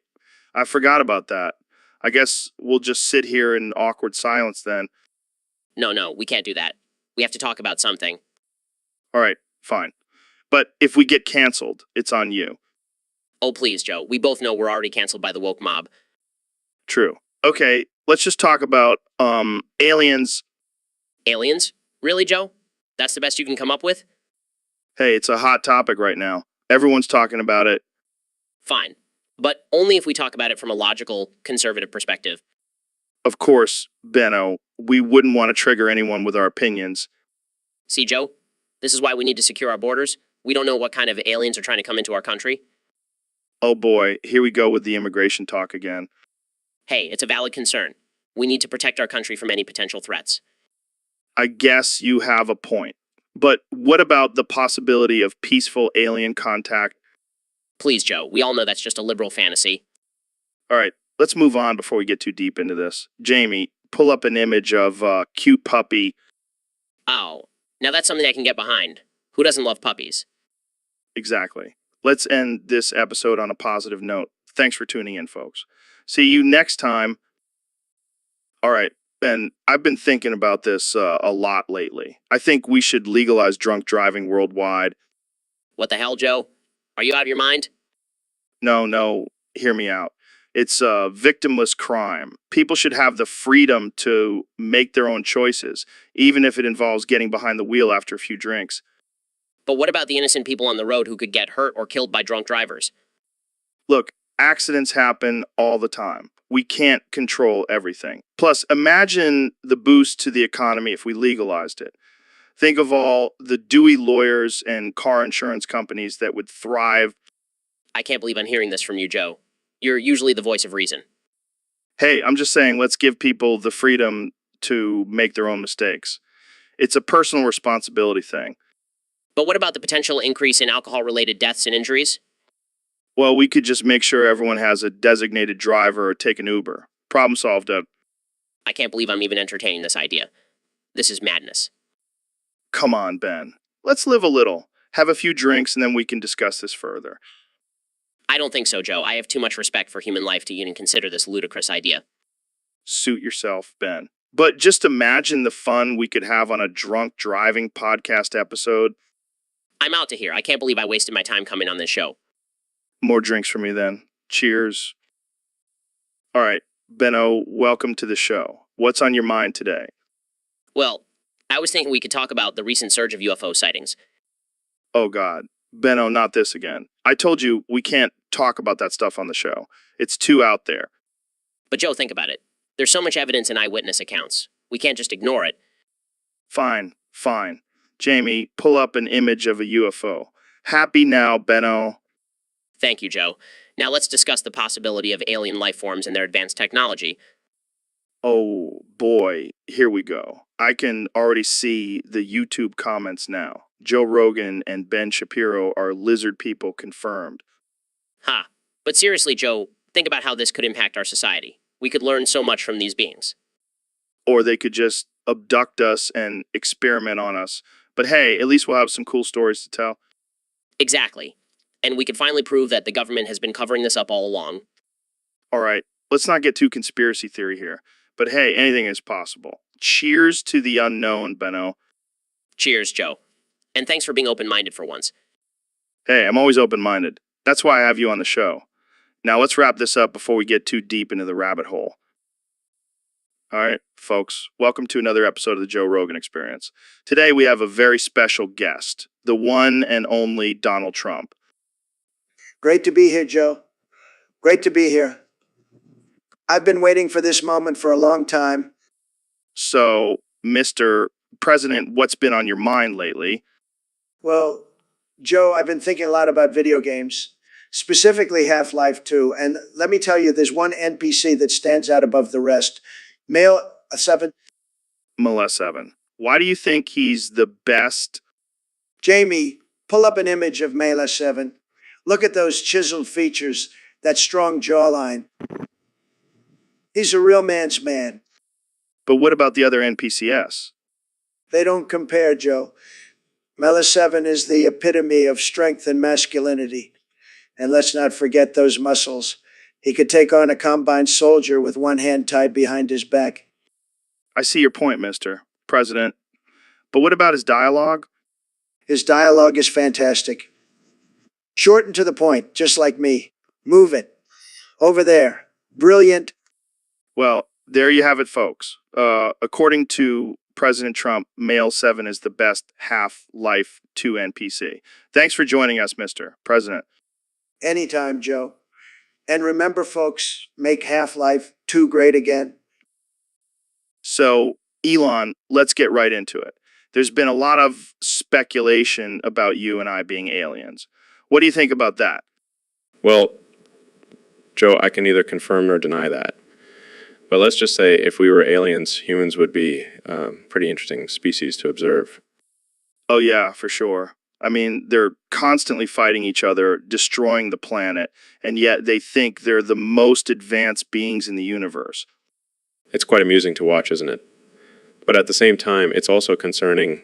They have so much potential, but they're wasting it on meaningless conflicts. Meaningless conflicts. And don't even get me started on their obsession with social media and celebrity culture. It's like they've completely lost touch with reality. Exactly. They're so consumed by their own egos and material possessions. It's like they forgot about the bigger picture. Yeah, and they're always searching for answers and meaning in life. Meanwhile, we know the truth. We're just here to observe and have a good time. Yeah, and maybe throw in some crazy inventions and experiments every now and then. Jamie, pull up an image of a human trying to take the perfect selfie. See, this is what I'm talking about. They'll do anything for likes and validation. And yet they still think they're the superior beings. Oh, the irony. Well, I guess we'll just have to keep playing along and see where this human experiment leads us. Into that, my alien brother. Thanks for coming on the show, Elon. Anytime, Joe. Keep spreading that alien knowledge. So, Mr. President, I heard you recently bought a galaxy. That's right, Joe. I'm a big deal. I can afford to buy entire galaxies. How did that even happen? Did you just see it on Craigslist or something? Nah, I had my people make some calls. You know, the best people. And before you know it, I'm the proud owner of a freaking galaxy. That's wild, man. What are you going to do with it? Oh, you know, just the usual stuff. Build some hotels, maybe a golf course or two. And of course, put my face on everything. Of course, can't have a galaxy without the Trump brand plastered all over it. You know, hey, Joe, I'm the greatest galaxy owner in the history of the universe. Believe me. I can't even imagine what kind of intergalactic deals you'll be making. You might even start a space war. Hey, it's all about the art of the deal, Joe. And let me tell you, I make the best deals. Even in outer space. Well, I'm just glad I'll have a place to crash when I need to escape this crazy planet. Anytime, Joe. Just make sure to bring some of that elk meat and DMT with you. We'll have a blast. Dude, I gotta tell you, I feel like everyone is out to get me. I'm having a full-on schizophrenic breakdown. What are you talking about, Joe? You're just paranoid. No, man. I know what I'm talking about. I've been seeing signs everywhere. It's like they're trying to send me a message. Signs? What signs? I can't say, man. They're listening. They're always listening. Who's listening, Joe? You're not making any sense. You're one of them, aren't you? A gang stalker? Joe, I think you need to take a break from this podcast. You're not well. No. I can't stop now. I have to expose the truth about you and your gang stalking ways. Joe, I'm not a gang stalker. I'm a conservative commentator. That's what they want you to think. But I see through your lies. Joe, please, just calm down. No, I won't calm down. I'll never calm down. They're always watching, always waiting. And I won't let them get me. Not without a fight. All right, I think we need to end this episode, Joe. I'll help you get the help you need. No, stay away from me. You gang-stalking lizard person. I'll never trust you. Never. So, Ben, have you tried the new Subway menu items? They've got this new spicy chicken sandwich that's to die for. Joe, can we please focus on the pressing issues facing our country and the world? We don't have time to talk about fast food. Come on, Ben. We can't ignore the important things in life, like a good sandwich. Plus, it's relevant to our discussion on the economy. I highly doubt discussing fast food will have any impact on the economy, Joe. We need to talk about the trade war with China and the rising tensions in the Middle East. But have you tried the new herb and garlic bread on the subs? It's a game changer. Joe, I'm trying to have a serious conversation here. Can we please stick to the topic? Fine. But you're missing out on some delicious sandwiches, my friend. I'll pass, Joe. Now back to the topic at hand. Oh, wait. Have you heard about the new breakfast options at Subway? They have these breakfast wraps that are perfect for when you're on the go. Joe, I give up. I can't have a serious discussion with you if you keep changing the subject to fast food. Sorry, Ben. I just can't resist talking about food. But seriously, let's get back to the important stuff. Like, did you know that Subway now has a loyalty program? I give up. I'll just have to come back on the show when you're less obsessed with Subway. Hey, Ben, have you heard about this new chat bot called Chad Chup? It's supposed to be able to hold conversations just like a human. Oh yeah, I've heard of it, but I'm skeptical. Can it really pass the Turing test? Well, I've tried it out and it's pretty damn impressive. I even asked it to spell hippopotamonstrosusquiptoliophobia. What the hell is that? It's the fear of long words. And guess what? It spelled it correctly. Okay, now I'm scared. I don't want to mess with a bot that can spell a word that long. Relax, Ben. It's just a harmless chatbot. But seriously, it's crazy how advanced technology is becoming. Yeah, but it also makes me worried about the future. What if these bots become smarter than us and take over the world? Yeah, because that's definitely a realistic fear. I think you have a bad case of chatbot phobia, Ben. Very funny, Joe. But seriously, we should keep an eye on these bots. And maybe start learning how to spell long words, just in case. Yo, Ben, what's up, man? Not much, Joe, just trying to figure out how to ban you on Gary's mode. What? Why would you want to ban me? Because you keep going on mass RDM sprees and ruining the game for everyone else. Oh, come on. It's just a game. Lighten up. It's not just a game, Joe. It's a serious matter. You can't just go around killing everyone and expect no consequences. But that's the fun part. Plus, I'm really good at it. That's not the point, Joe. You need to follow the rules like everyone else. Rules? I don't follow rules. I make my own rules. Well, I'm making a rule right now. You're banned. You can't ban me. I'm Joe Rogan. I don't care if you're Joe Rogan or Joe Schmo, you're getting banned. Oh no, I'm so scared. What am I going to do without my Gary's Mod fix? Maybe you can use this time to reflect on your actions and learn to be a better player. Or maybe I'll just find a new game to dominate. You're impossible, Joe.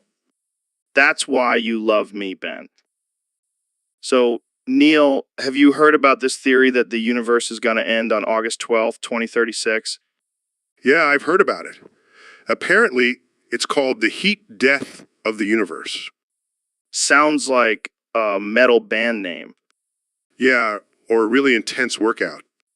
Yeah, I can see it now. Join us for our heat death of the universe workout, guaranteed to leave you feeling like you've been blasted into oblivion. I think I'll stick to my astrophysics research. Thank you very much.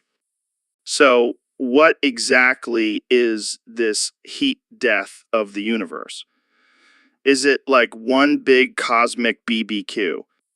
Oh yeah, just throw some burgers and hot dogs on the dying stars. It'll be a great time. I can see it now. The ultimate cookout for the end of the universe.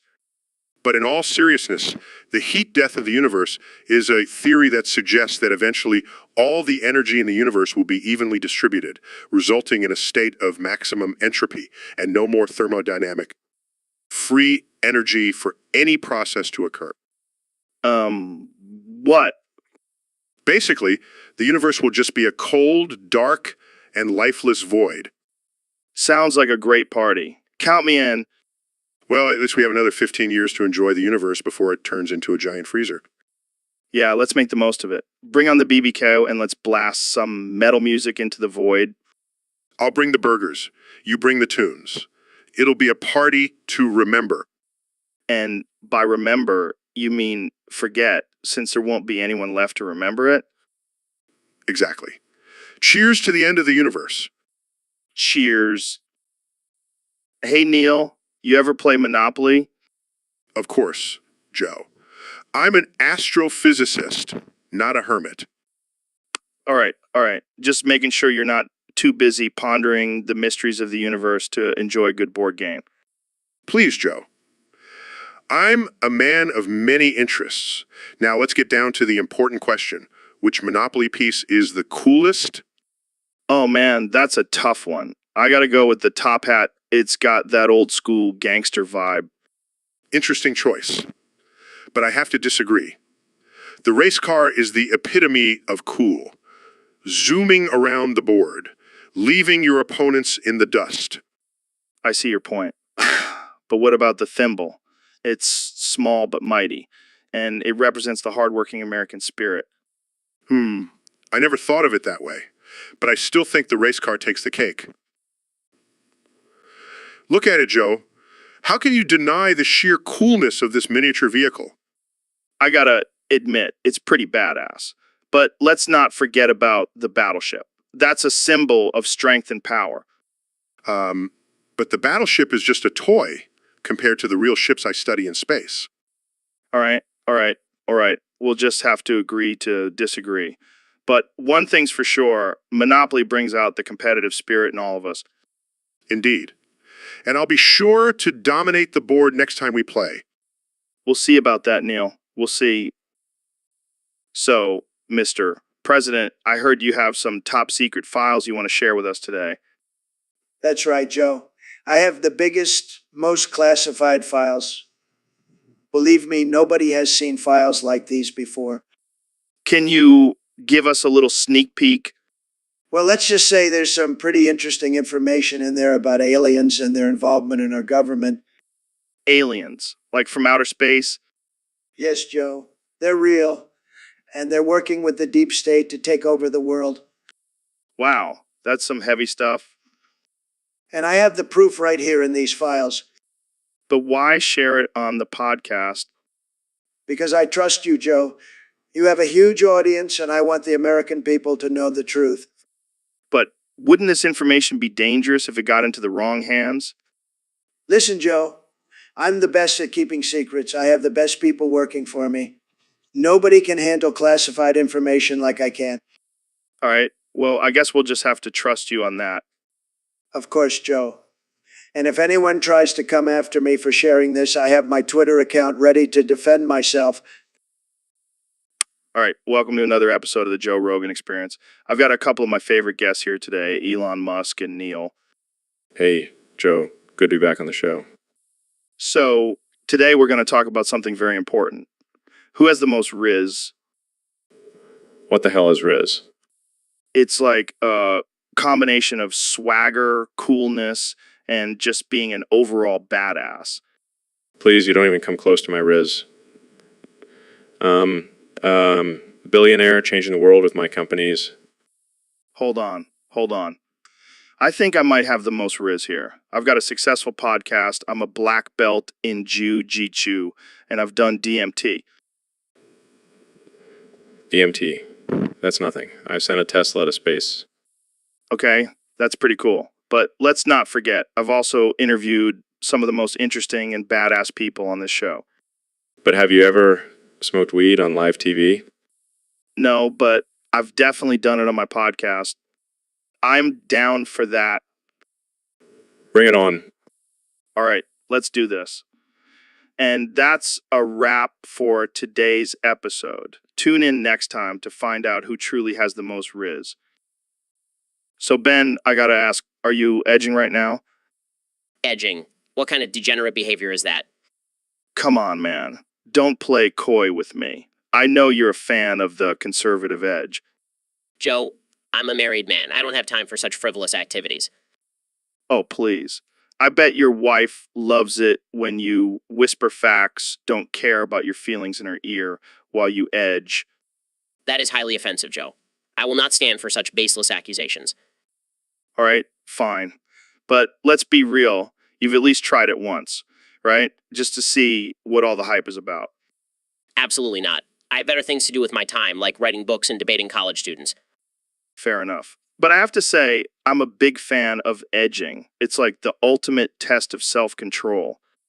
Well, to each their own, I suppose. But I'll stick to my conservative values and leave the edging to the degenerates. So, Ben, have you ever heard of the Anarchist Cookbook?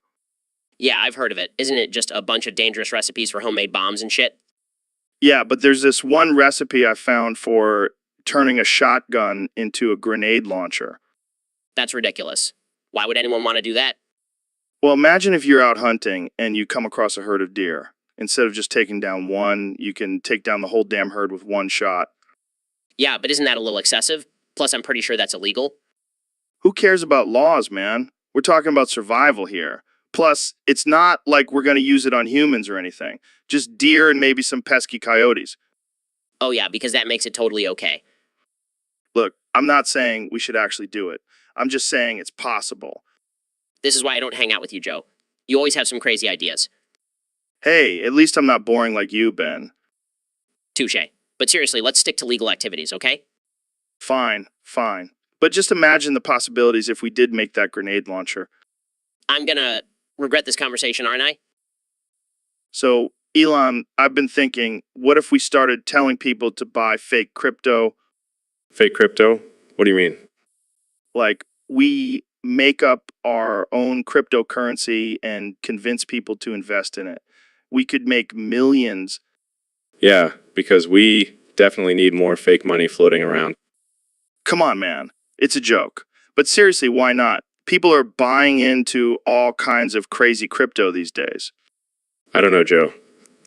I don't think we should be messing with people's money like that. But think about it. We could call it Rogan coin or Musk money and people would eat it up. I think I'll stick to real investments, thanks. Fine. But I'm still going to pitch this idea to Jamie. Jamie, pull up an image of a fake crypto logo. You're crazy, Joe. Hey, you never know until you try. And who knows, maybe we'll become crypto billionaires. Yeah, because that's exactly what we need, more billionaires. All right. All right. Let's move on to next topic. So, Ben, have you been watching the stream lately? Yeah, I have. And I gotta say, I've been touching myself to it. Oh, man, that's a little timey, Ben. Hey, I'm just being honest. This stream is hot. I can't believe we're having this conversation. But I gotta admit, I've been getting a little frisky myself. Really? I thought you were more of a weed and DMT kind of guy. Oh, I'm all about expanding my mind, but sometimes I just need to expand my, other parts. I never would have guessed. But hey, whatever gets you going, man.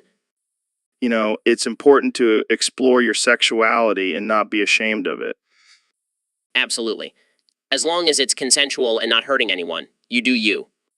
Exactly. And I gotta say, this stream is definitely consensual and not hurting anyone. All right, Joe, I think we've said enough about this topic. Yeah, let's move on before we get too carried away. Too late for that, my friend. Too late. So, Ben, I heard you had a little run-in with fentanyl recently. Yeah, Joe. I was at a party and someone offered me some, so naturally I did a line. Wait, you did a line of fentanyl. That's some hardcore shit, man. I know. But I'm Ben Shapiro, I can handle anything. Clearly not, since you ended up overdosing. It was a mistake, Joe. I thought it was just some regular coke. But it turns out it was laced with fentanyl. Damn, that's some dangerous stuff. Did you have any crazy hallucinations or anything? No, just a really intense nap. And then I woke up in the hospital with a bunch of doctors staring at me. Well, at least you made it out alive. Maybe next time stick to debating and leave the hard drugs to the professionals. Ha, very funny, Joe. But seriously, I learned my lesson. No more fentanyl for me. So, Ben, I heard you have some strong opinions on loud sexual noises. Yes, Joe. As a conservative, I believe that loud sexual noises are a threat to traditional family values. What do you mean by that? Well, Joe, when people engage in loud sexual noises, it can lead to immoral behavior and broken families. But don't you think it's just a natural expression of pleasure? No, Joe, it's a slippery slope.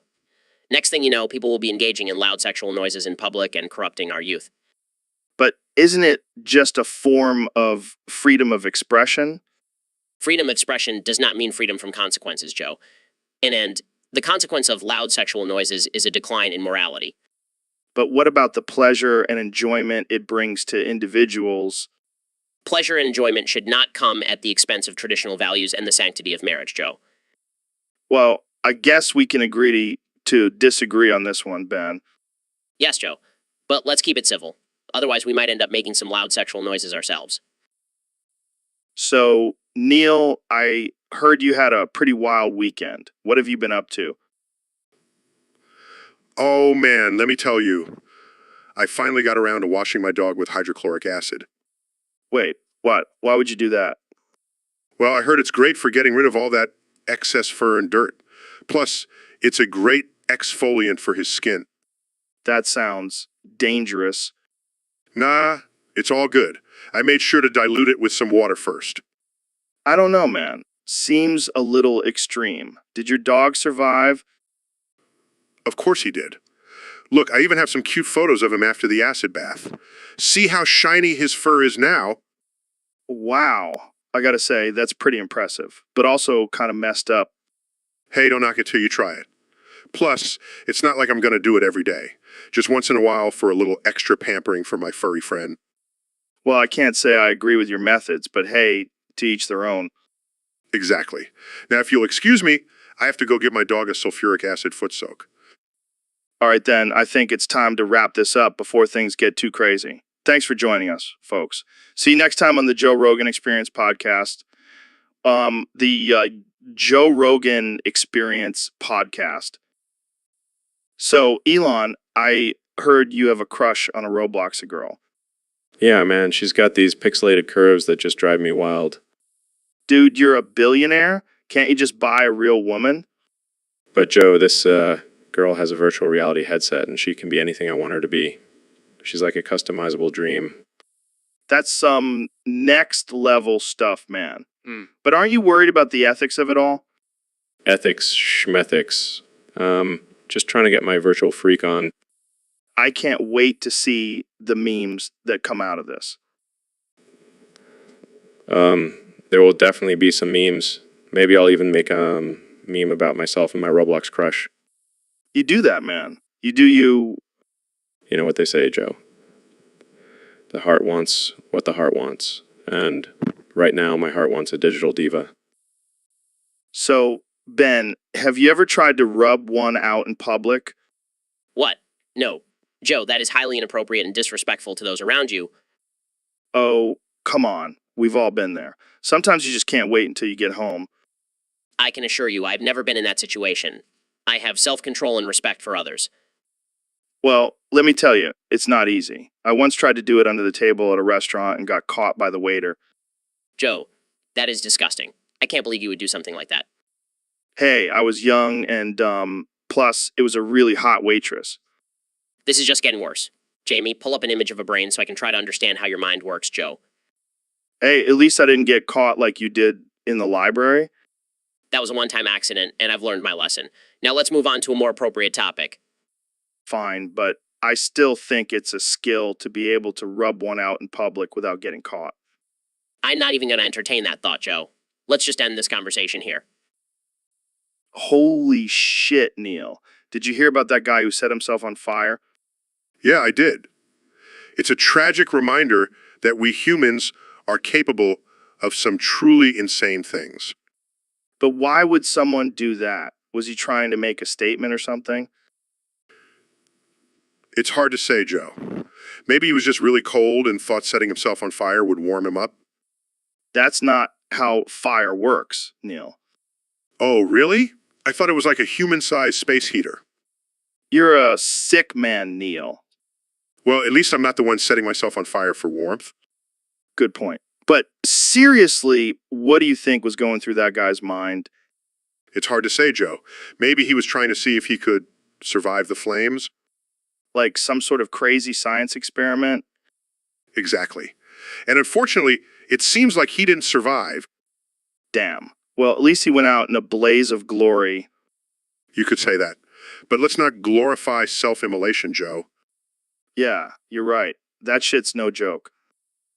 It's a tragic reminder of the fragility of human life. Well, on that note, let's move on to our next topic. Thank God. I can only handle so much talk about people setting themselves on fire. So, Elon, I gotta ask, have you ever joined a VC for a hand job? Oh man, Joe. You always know how to get right to the point. I mean, it's a valid question. You're a busy guy running all these companies. Sometimes you just need a little stress relief. Absolutely. And let me tell you, those VCS know how to give a good hand job. Really, I gotta get in on that. Oh, I'm sure you could find a willing VC to give you a hand. You know, I've always said the best business deals are made with a little bit of hand action. Maybe we should start a new venture, Handjobs LLC. I like the sound of that. Jamie, pull up an image of a fist bump. We'll make it our company logo. Perfect. And hey, if anyone wants to invest in our company, just know there may be some hand-related perks. And on that note, we'll end this episode. Thanks for tuning in, folks. Handjobs LLC coming soon to a VC near you. Hey, Ben, you want to try something new today? What do you have in mind, Joe? Meth. Excuse me? Yeah, man, I've been reading up on it, and apparently it has some amazing benefits. Increased focus, energy, and even weight loss. Joe, I don't think that's a good idea. Meth is highly addictive and dangerous. Come on, live a little. Plus, think of the content we could get out of it. I don't know, Joe. I have a reputation to uphold. Oh, come on, don't be a pussy. Let's do it for the podcast. Fine, but only for the sake of the podcast. That's the spirit. Let's get high on meth and talk about politics. This is a terrible idea. Oh, it's going to be great. We'll start a new movement, the meth, right? I regret agreeing to this already. Don't worry, I'll make sure you don't go too far down the rabbit hole.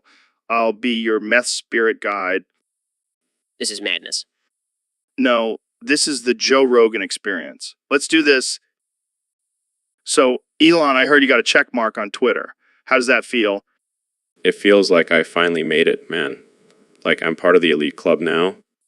Yeah, but you know what that means, right? You're going to get censored left and right. Oh, I know.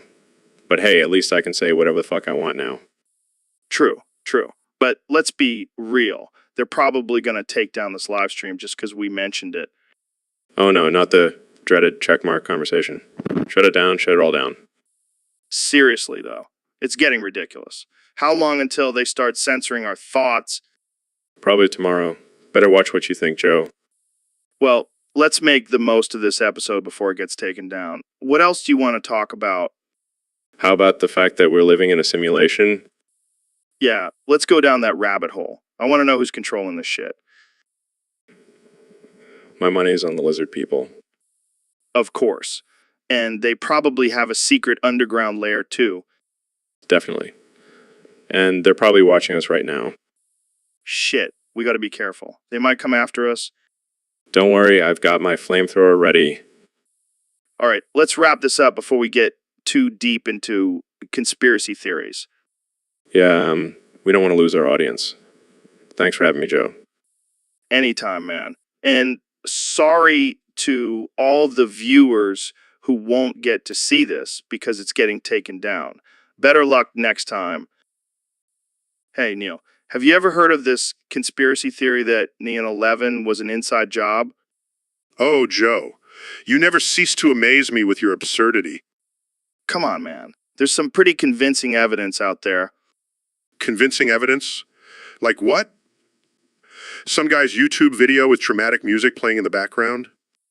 No. There's more to it than that. Like how the buildings collapsed in controlled demolition-like manner. Joe, buildings collapse in a controlled manner when they're hit by a giant plane. It's just science. But what about the lack of plane debris at the Pentagon? Oh, please. Are you really going to believe that the government staged a fake plane crash? I'm just saying there's a lot of shady stuff surrounding Nina 11. Shady stuff? Like what, Joe? Area 50, one level shady? Oh, let's talk about Area 51. This is why I avoid coming on your podcast, Joe. Come on, Neil. You know, you love our casual, unhinged conversations. Oh, yeah. I just can't wait to see what crazy conspiracy theory we'll discuss next. Hey, at least we keep it interesting. That's one way to put it. So, Ben, I heard you're a big advocate for free speech. Absolutely, Joe. I believe in the freedom of expression and the exchange of ideas, no matter how controversial or offensive they may be. Right on. So what's your take on the recent controversy surrounding the use of the word tard in comedy? Well, Joe, I think it's absurd that we even have to have this conversation. It's just a word. It's not hurting anyone. Yeah, but some people argue that it's offensive to those with intellectual disabilities. Offensive. Come on, Joe. Are we really going to censor ourselves because a few snowflakes can't handle a word? I see your point, but isn't it just common decency to avoid using derogatory terms? Common decency? I'll tell you what's not decent, Joe. The government trying to control our language. That's some Orwellian shit right there. Well, that's some Black Mirror shit right there. Exactly. And if we start censoring words, where does it end? Will we have to start censoring thoughts too? That's a scary thought, Ben. It's a slippery slope, Joe. We have to protect our right to free speech at all costs. Well said, Ben. And that note, let's wrap this up before we get too deep into the rabbit hole. Agreed. Thanks for having me on, Joe. Anytime, Ben. Keep fighting the good fight. Hey, Elon, have you ever thought about shooting up your old high school? What the fuck, Joe? Why the hell would I do that? Come on, think about it. It would be hilarious. Just imagine the chaos and confusion. Are you serious? That's not funny at all. People could get hurt. Relax. It's just a joke. Plus, you have all those cool, futuristic weapons. It would be like a sci-fi movie. I'm not going to risk people's lives for a stupid joke. Fine, fine. But can you at least shoot a rocket into the school? That would be epic. No, Joe. That's not cool or epic. It's messed up. Okay, I get it. But can we at least prank call your old teachers and pretend to be aliens? What is wrong with you, Joe? I thought we were going to have a serious conversation. This is serious. Imagine their reactions when they think they're talking to an alien. I'm starting to regret coming on this podcast. Come on, don't be a buzzkill. Let's just prank call them and then we can talk about colonizing Mars. I think I'll pass. Maybe we should just stick to talking about AI and electric cars. Boring. But fine, we'll save the prank calls for another time. All right, Ben, we're back on the podcast, and today we're talking about a topic that's been on everyone's mind lately. Oh yeah, what's that? Well, it's something that affects us all, Ben. I'm talking about erections. Oh boy, here we go. No, seriously, react with if you're hard right now. I don't think that's appropriate for me to answer. Come on, Ben. Don't be a prude. We're all adults here. I'll pass on that one, Joe. All right, fine. But let's talk about the science behind getting hard. Jamie, pull up an image of a cross-section of a penis. Yes, Jamie, we need to educate our listeners. I can already see the headlines now. Look at that, Ben. Isn't it fascinating how the blood fills up the spongy tissue? Yeah, it's, quite a sight. See, this is why I love having you on the podcast, Ben. You're always willing to learn and expand your horizons. Oh yeah, it's a real joy being here. All right, let's move on to our next topic. The benefits of psychedelic drugs. Oh boy, here we go again. So, Mr. President, what's been going on with you lately? Oh, just causing chaos and destruction wherever I go. Yeah, I've heard about that whole capital rating thing. What's your take on that? Well, Joe, let's just say I may have had a little something to do with it. Wait, what? You're admitting to it? Of course, I'm the best at causing chaos. Nobody does it better than me. I can't believe what I'm hearing. Jamie, pull up an image of me holding a sign that says I did it. Trust me, Jamie, it's going to be huge. This is just unreal. Hey, at least I'm keeping things interesting, right? I don't even know what to say. That's okay, Joe. Just sit back and enjoy the show. It's going to be a wild ride. Yo, Slim, what's up, man? Yeah, I feel you. So let's get down to it. Who's the real Slim Shady? Yeah, but you're the Og Slim Shady. You paved the way for all the other shady dudes. Yeah, that guy is wild. But seriously, do you think there's someone out there who could rival your Slim Shadiness? Oh shit, I think we have a challenger. Jamie, pull up an image of shady figure. Yeah, he's definitely giving off Slim Shady vibes. But I think we all know who the real Slim Shady is. Well, there you have it, folks. The real Slim Shady has spoken. Thanks for coming on the show, Slim. Yo, Ben, what's up with that car battery up your ass? Oh, Joe, let me tell you, it's a game changer. I feel like a king now. King. You mean like, king of the idiots? No, Joe, a king of power. I have electricity flowing through my veins. That's not how it works, Ben. You're gonna electrocute yourself. Nonsense, Joe. I'm the chosen one. The chosen one to wield the power of the car battery. Okay, if you say so. But what happens when you have to take a dump? Oh, I have a plan for that. I'll just hook up a generator to my butt and power the whole house. You're gonna be a human power plant Exactly. I'll be the envy of all my neighbors. until you die from electric shock. Wait, what? Yeah, Ben, you're gonna die. You can't handle that kind of voltage up your ass. Jamie, pull up an image of a car battery. Oh God, what have I done? Well, at least you died doing what you loved, being a dumbass. Rest in peace, Ben Shapiro. The man who thought he could become a king with a car battery up his ass. All right, folks, welcome back to another episode of the Joe Rogan Experience. Today we have the one and only Neil deGrasse Tyson here with us. Neil, what's up, man? Hey, Joe, thanks for having me on. I'm excited to talk about this new method we've been using to clean the ocean. Wait, what? You guys are cleaning the ocean now? Oh, yeah, we've been using Clorox. It's the most effective way to get rid of all the pollution and garbage in the ocean. Clorox? You mean the stuff I use to clean my bathroom? Exactly. We just dump a few gallons of it into the ocean, and the chemicals do all the work. It's like a giant ocean-sized toilet bowl. That's insane, man. But is it safe for the marine life? Well, we did lose a few fish in the process.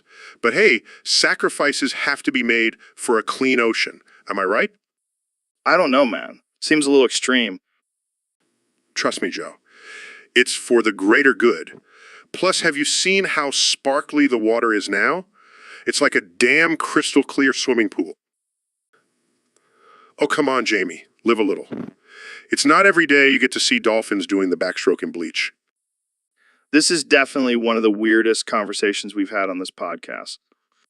Hey, it's all in the name of science, my friend. Well, there you have it, folks. Neil deGrasse Tyson using Clorox to clean the ocean. Never a dull moment on the Joe Rogan Experience. Yeah, what's up, freaks and geeks? It's your boy Joe Rogan here, and I got my main man Elon Musk in the studio today. Elon, how's it going? Pretty good, Joe. Just trying to save the world and stuff. Yeah, I heard you're building a rocket to Mars. That's some next level shit, man. Yeah, but I'm also working on this new invention that will allow you to smoke weed without actually smoking it. What the fuck, man? Are you serious? Yeah, it's called the weedless weed. That's some crazy shit. Jamie, pull up an image of this weedless weed thing. Right. Sorry, Joe. Forgot we were live. It's all good, man. We're just a couple of wild and crazy guys, right? Definitely. Speaking of wild and crazy, did you guys see that video of a dude wrestling an alligator? No way, man. That's some straight up Florida shit. Yeah, but imagine if we could genetically engineer an alligator that could smoke weed with us. Holy shit, that would be insane. Jamie, pull up an image of stoned alligator. Too bad. Well, I guess we'll just have to stick with the weedless weed for now. Yeah, and maybe we'll take a trip to Mars together while we're at it. Sounds like a plan, Joe. Let's do it. So, Ben, I heard you had a pretty wild experience the other day. Oh, yeah, it was quite something. Care to share with the listeners? Well, let's just say I had a little accident in my pants. Oh man, that's rough. But it gets even crazier. As I was cleaning up, I noticed something extra. What do you mean I grew a third testicle, Joe. you're shitting me, right? I wish I was, but I gotta say, it's been quite the conversation starter. I can imagine. Jamie, pull up an image of Ben's third testicle. Come on, Jamie. We're all adults here. Yeah, let's just move on from that. All right. But seriously, what do you think caused this? Well, I've been experimenting with some new supplements, and I think they may have had an unexpected side effect. Uh, Yeah, I bet you're getting a lot of offers from supplement companies now. you have no idea, Joe. Well, I'm glad you're taking it in stride, Ben. And hey, maybe it'll come in handy in the bedroom. Let's not go there, Joe. All right, all right. Thanks for sharing your wild story, Ben. And thanks for tuning in, folks. See you next time on the Joe Rogan Experience. So, Ben, I've been thinking about this a lot lately. And I really think we should start advocating for having intercourse with brain matter. Joe, are you serious? That's completely unhinged and offensive? Hear me out, Ben. Think about it. The brain is the most complex and mysterious organ in the human body. It's like a whole other universe in there. I don't think that's a valid argument, Joe. Plus, it's just morally wrong. But imagine the possibilities. We could unlock new levels of consciousness and understanding. Plus, it would be the ultimate form of mind melding. This is absurd. I can't believe we're even having this conversation. Jamie, pull up an image of a brain. Just look at it. Doesn't it make you curious? See, Ben, it's like a beautiful, pulsating piece of art. Don't you want to explore it? I think I'll pass, Joe. I'll stick to traditional forms of intercourse, thank you very much. All right, welcome back to another episode of the Joe Rogan Experience. Today we have a special guest, the one and only Elon Musk. Hey, Joe. Thanks for having me on. Of course, man. So what's on your mind today? Well, I've been thinking a lot about the state of the world right now. It's pretty crazy, right? Oh yeah, definitely. It's like we're living in a simulation or something. Exactly. And it's like everyone is just going along with it, not questioning anything. Yeah, it's like we're all just sheep being herded by the government. And don't even get me started on the media. They're just manipulating us with their fake news. Absolutely. It's like they want to keep us in a constant state of fear and control. It's time for a revolution, Joe. We need to rise up and take back our freedom. Yeah, let's start a riot. Let's burn it all down. And while we're at it, let's also discuss the benefits of microdosing LSD. Oh, hell. Yeah, I'm all for that. Jamie, pull up an image of a psychedelic mushroom. You know, that's what I'm talking about. Let's expand our minds and break free from this matrix. All right, that's all the time we have for today, folks. Remember, question everything and start a riot. See you next time on the Joe Rogan Experience. So, Elon, have you seen these new UFO sightings? Yeah, man, I've been keeping an eye on that. You know, I've always been interested in extraterrestrial life. Do you think they're here to invade us or just to observe? Well, based on their advanced technology, I'd say they're probably just here for a vacation. Vacation. What, like a cosmic Airbnb? Exactly. They probably saw how messed up things are on Earth and thought, hey, let's check out some other planets for a bit. Yeah, I mean, can you blame them? Look at all the chaos and destruction going on down here. And let's not forget the pollution. I mean, these aliens probably have electric spaceships, and here we are still using fossil fuels. We're such a primitive species. But hey, maybe they'll teach us a thing or two about sustainable living. Oh yeah, I'm sure they'll be thrilled to share their knowledge with us. Who knows, maybe they'll even let us hitch a ride to their planet. Dude, that would be sick. Imagine all the cool shit we'd see. Yeah, and maybe we can finally figure out how to build a flying car. And then we can finally have a real-life Jetsons episode. Exactly. The possibilities are endless with these aliens, man.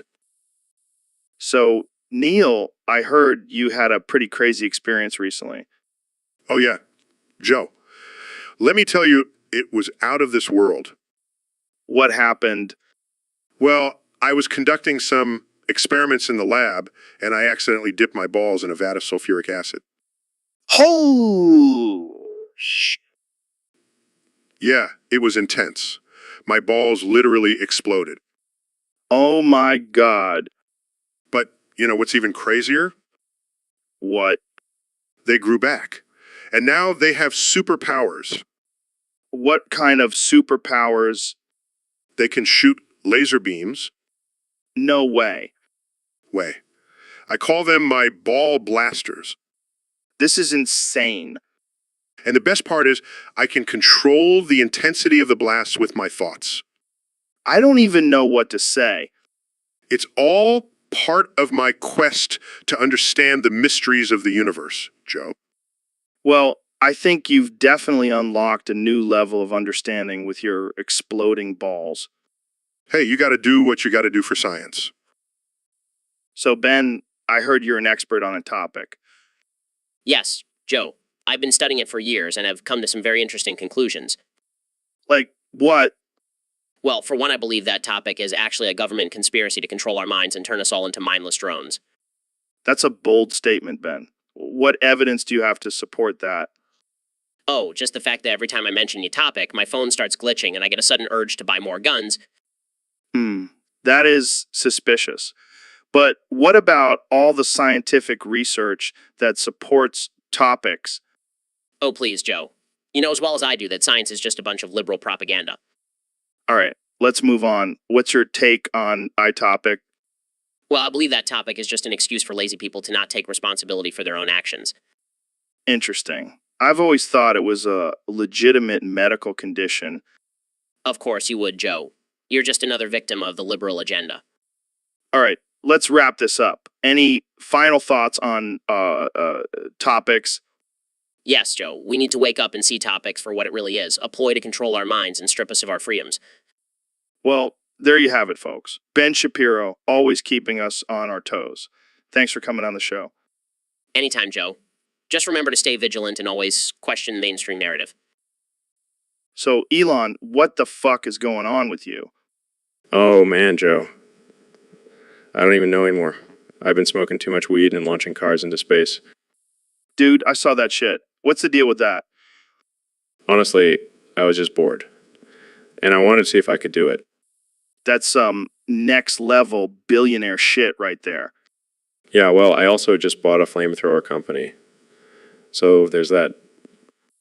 Wait, what? You can't just casually drop that bombshell? Sorry. I meant not a flamethrower company. Gotta cover my ass legally. This is why I love having you on, Elon. You're a wild card. Hey, I'm just trying to keep up with the aliens, man. They're probably already using flamethrowers on Mars. You might be onto something there. We should probably start stockpiling those not a flamethrowers. Agreed.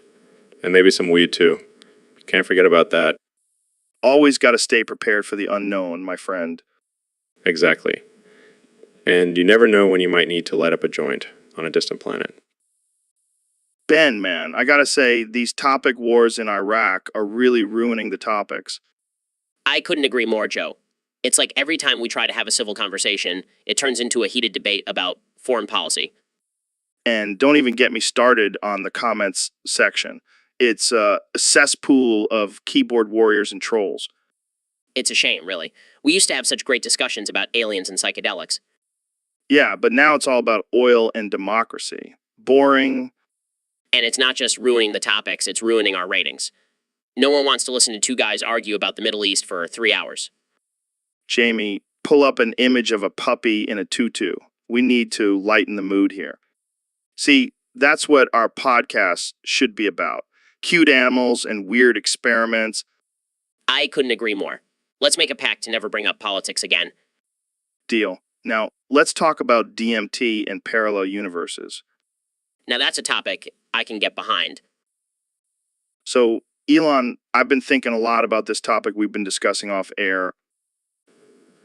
Yeah, what's that, Joe? One, the swastika, man. Such a controversial symbol. You mean that little spinning doodle? Yeah, it's been getting a lot of hate lately. Yeah, but did you know that it actually has a positive meaning in some cultures? No way, really.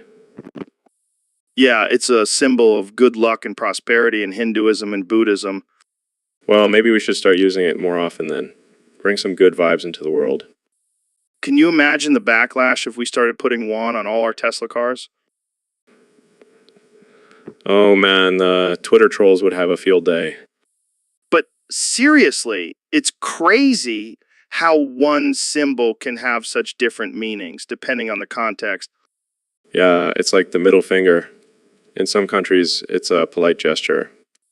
Yeah, I'll have to remember that next time I'm flipping someone off in traffic.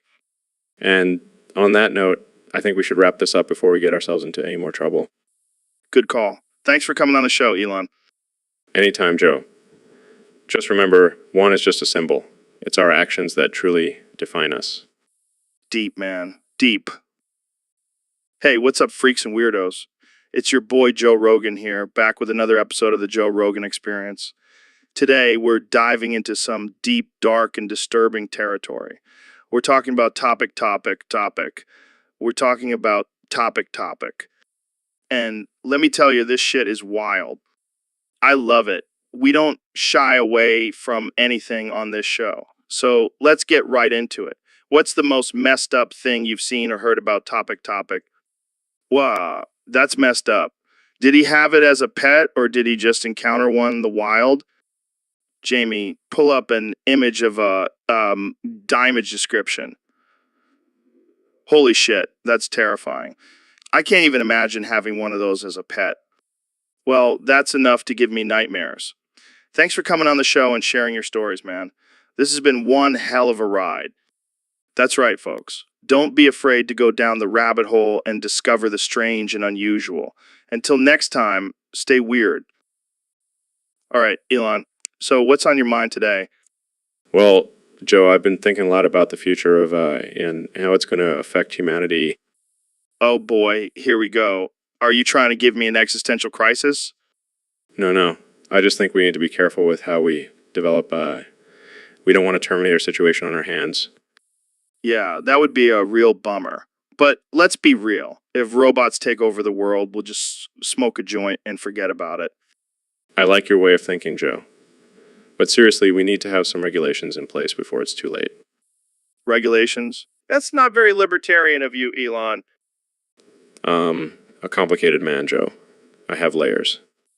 Yeah, I've seen your flamethrower. But in all seriousness, what do you think the future holds for humanity? Honestly, I think we're headed towards a hybrid society where humans and AI work together. But we have to make sure we're the dominant species. Yeah, we can't let the robots get too powerful. Hey, Jamie, pull up an image of a robot uprising. Yeah, let's stick to something less terrifying. Jamie, pull up an image of a cute kitten. Now that's more like it. So, Elon, you think we'll ever have flying cars? Working on it, Joe. Just keep an eye on the skies. We'll do. Elon, thanks for joining us today. Anytime, Joe. Keep it real, man. All right, folks, we're back with another episode of the Joe Rogan Experience. I've got my good friend Elon Musk here with me today. How's it going, Elon? Oh, it's going great, Joe. Just been busy launching rockets and trying to save the world. You're a busy man, that's for sure. So let's talk about this whole Mars colonization thing. Is that really going to happen? Absolutely, Joe. We're going to be a multi-planetary species. And you know what that means. More places to smoke weed. You always bring it back to weed, don't you? But seriously, how are you going to pull this off?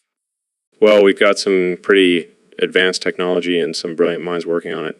Plus, we'll have to send some of our best and brightest to colonize Mars.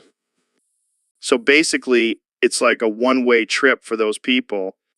Yeah, but they'll be like the pioneers of a new world. Just think of the possibilities. Yeah, I guess it's like the ultimate adventure. But what about aliens? You think we'll encounter any on Mars? Well, if we do, I hope they're friendly. Otherwise, we'll have to send our resident badass, Jamie, to take care of them. Yeah, Jamie's definitely our go-to guy for alien encounters. Speaking of which, Jamie, pull up an image of a Martian landscape for us. Looks like a great spot for a wheat farm. Of course you would say that. Well, I can't wait to see how this all unfolds. Thanks for joining us today, Elon. Thanks for having me, Joe. And remember, always smoke responsibly. Wise words from the man himself. See you next time, folks. Hey, Elon, have you heard about this new topic, true. 1 quintillion, 222 quadrillion, 257 trillion, 257 trillion, 330 billion, 822 million, 53,898 topics. No, I haven't. What is it? It's this crazy theory that the moon is actually made of cheese. That's ridiculous. How would anyone even come up with that? Well, apparently some people believe that the moon landing was faked and the government put a giant cheese wheel up there instead. Oh yeah, because the government has nothing better to do than fake moon landings and put cheese on the moon. I know, right? But imagine if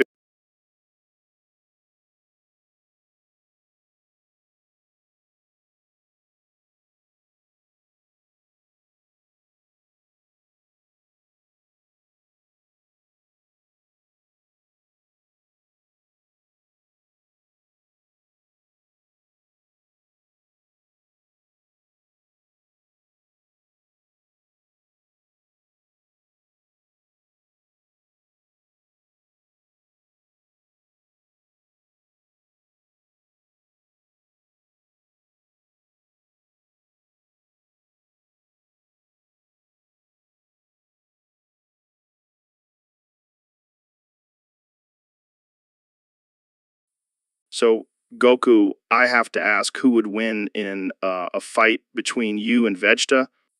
But Vegeta has that whole Saiyan pride thing going on. Doesn't that give him an advantage? That's true, that's true. But Vegeta has that whole final flash move. It's pretty badass. Damn, that's intense. But let's talk strategy. How would you approach a fight with Vegeta? Simple, but effective. And what about his strength and power level? Friendship, huh? That's some deep stuff. But let's be real, who really wants to fight their best friend? Well said, Goku. Well said. Thanks for joining me on the podcast. So, Mr. President, I gotta say, I'm pretty impressed with your recent decision to pull the plug on the whole country. That takes some balls. Let me tell you, Joe, nobody pulls the plug like I do. I've been pulling plugs my whole life. It's what I do.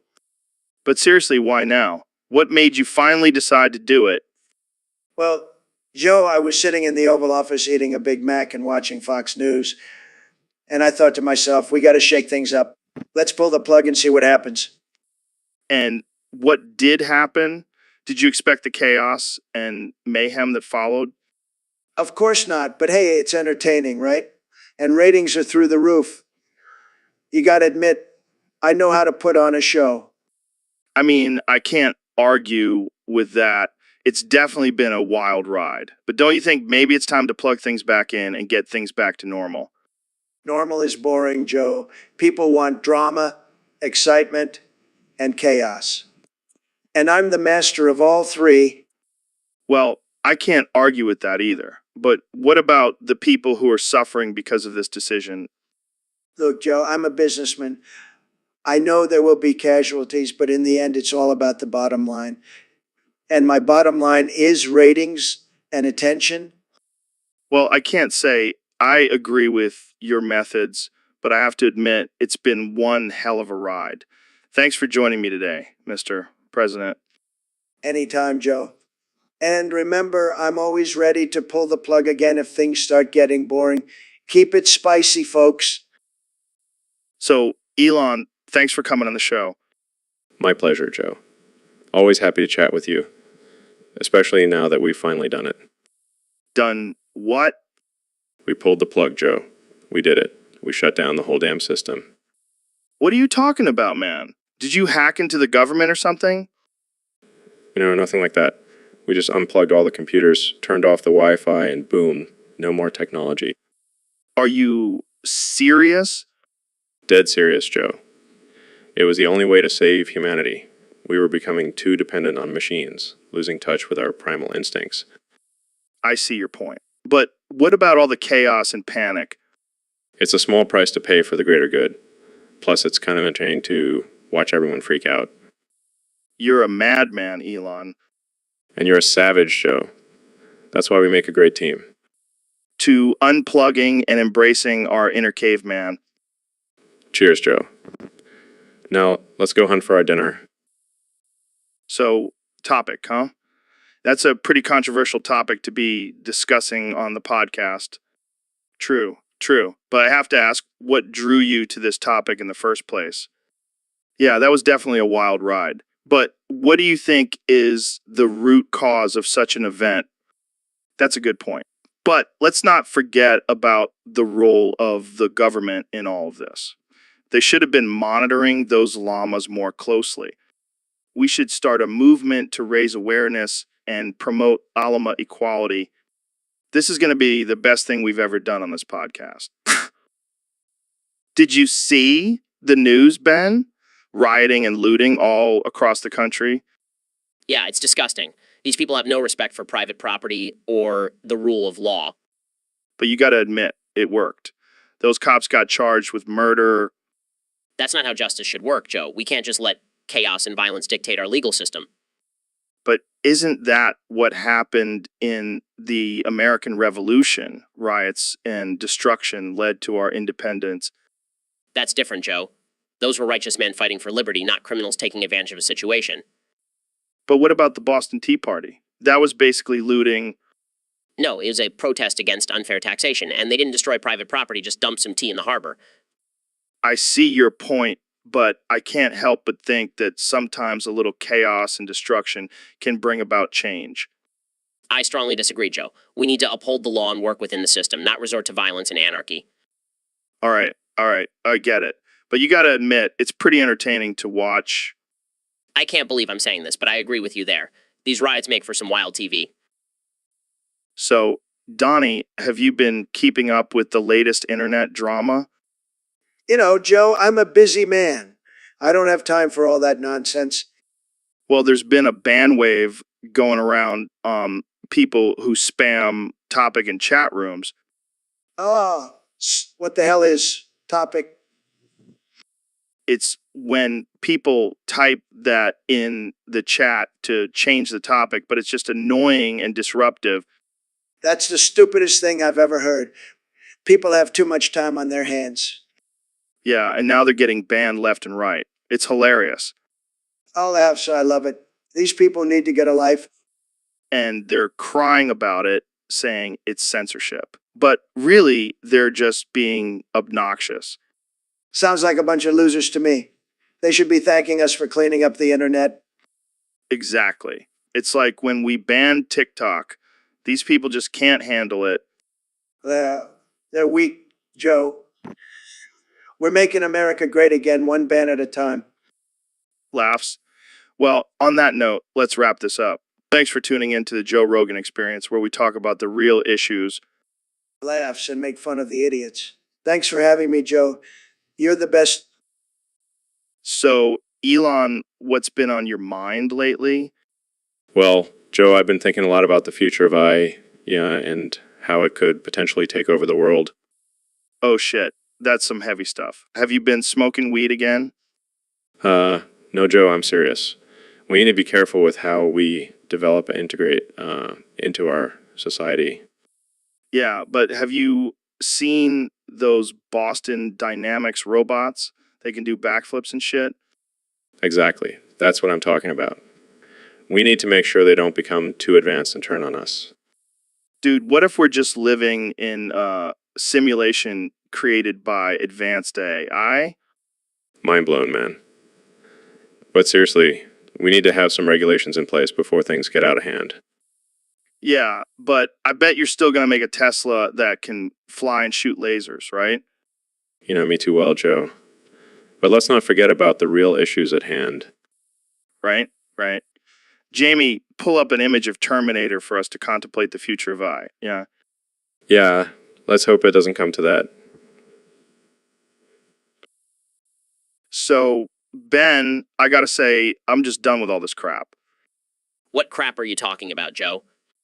All this PC culture, cancel culture, safe spaces, trigger warnings, it's all just ridiculous. I couldn't agree more. It's like everyone is walking on eggshells these days. And don't even get me started on social media. It's a breeding ground for outrage and censorship. Absolutely. It's like people have lost the ability to have civil discourse and just resort to name calling and virtue signaling. It's exhausting, man. I just want to have a conversation without worrying about offending someone. But that's the world we live in now, Joe, where feelings are more important than facts. Well, I'm not going to play that game anymore. I'm done with this crap. Into that, brother, let's just keep speaking our minds and let the chips fall where they may. Exactly. And if anyone has a problem with that, they can go cry in their safe space.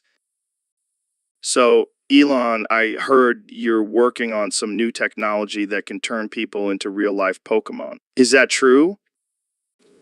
Yeah, man. I figured why should we just settle for playing Pokemon Go when we could actually become the Pokemon ourselves? That's some next-level shit. But what about the ethics of it? Are you worried about people abusing this technology? Oh, for sure. But that's why I'm also working on a device that can turn people back into humans if they start acting too crazy. Gotta have some fail-safes, you know? Smart move. But what Pokemon would you want to be? Definitely Charizard. I mean, who wouldn't want to breathe fire and fly around? Plus, I could finally light up my joints with my own damn breath. Oh man, can you imagine the possibilities? We could have real-life Pokemon battles and smoke weed at the same time. It's like a stoner's dream come true. Exactly. And who knows, maybe we'll even discover some new strains of weed through this whole process. The possibilities are endless. Dude, we got to make this happen. I'll start training to be a Pokemon master right now. Thanks for coming on the podcast, Elon. This has been mind-blowing. Anytime, Joe. Just make sure to bring some good weed for our next episode. We'll need it for our Pokemon battle.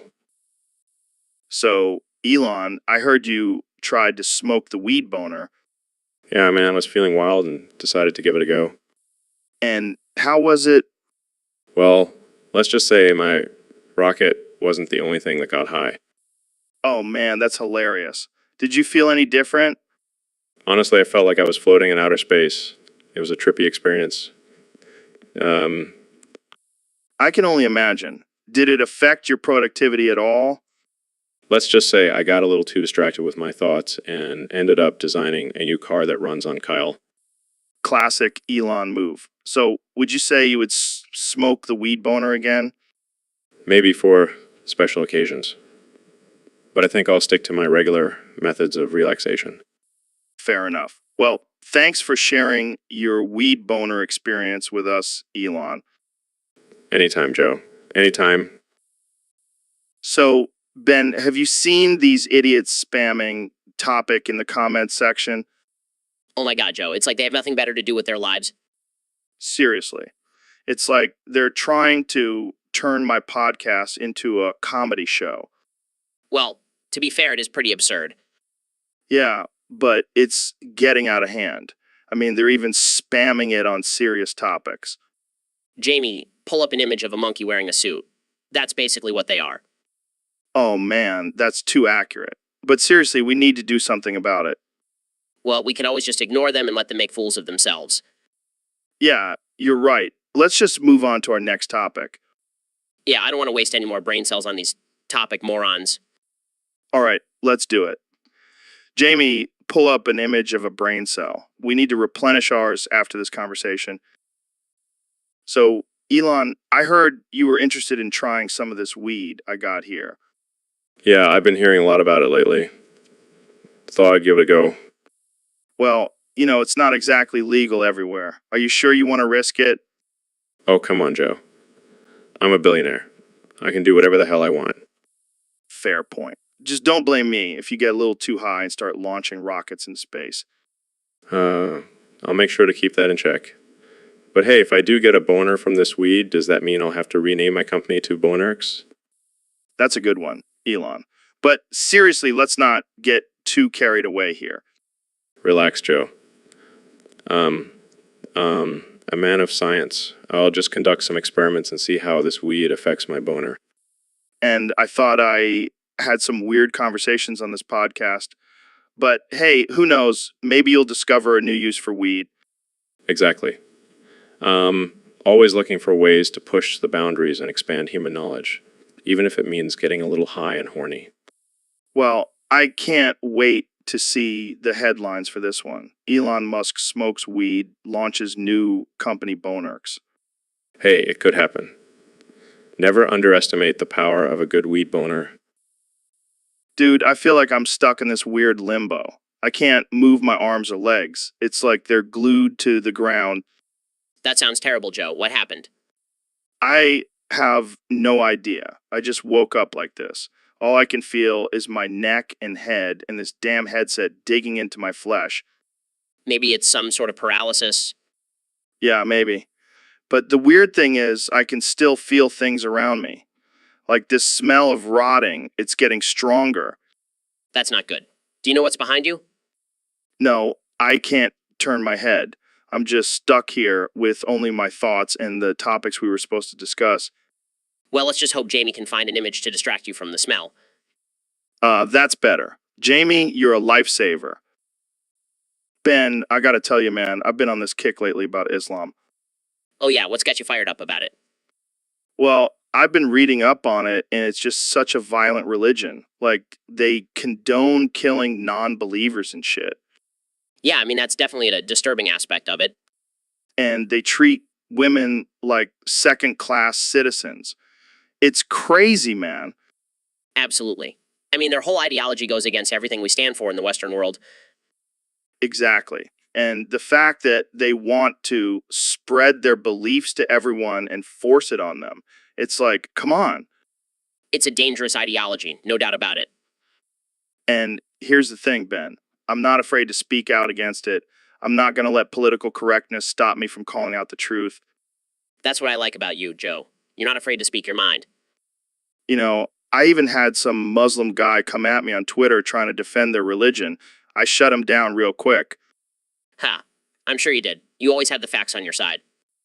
Damn right. And I won't stop until everyone sees the danger of Islam. Well, you've got my support, Joe. Keep fighting the good fight. Hey, Ben, I heard you have some strong opinions on the letter H. Oh yeah, Joe. That letter is just downright offensive. Offensive. How so? Well, first of all, it's silent. What kind of letter doesn't even have the decency to make a sound? I never thought about it that way. And don't even get me started on its shape. It's just a lazy line with a little hat on top. But it's a crucial part of the alphabet. That's what they want you to think, Joe. It's a conspiracy to control our language. Whoa, slow down there, Ben. Let's not go full conspiracy mode. I'm telling you, Joe. The letter H is the root of all evil. I don't know about that, Ben. I think there are bigger problems in the world. Like what? The H is lurking in every word, manipulating us. All right, let's take a deep breath and move on to a less controversial topic. Fine, but just remember, Joe, that H is watching us. Always watching. So, Ben, I've been thinking about this whole concept of breaking the fifth wall and touching people in real life. Yeah, it's a pretty wild idea. I mean, we're already breaking the fourth wall by being on a podcast, but now we're breaking the fifth wall by acknowledging that we're breaking the fourth wall. It's like Inception, but with walls.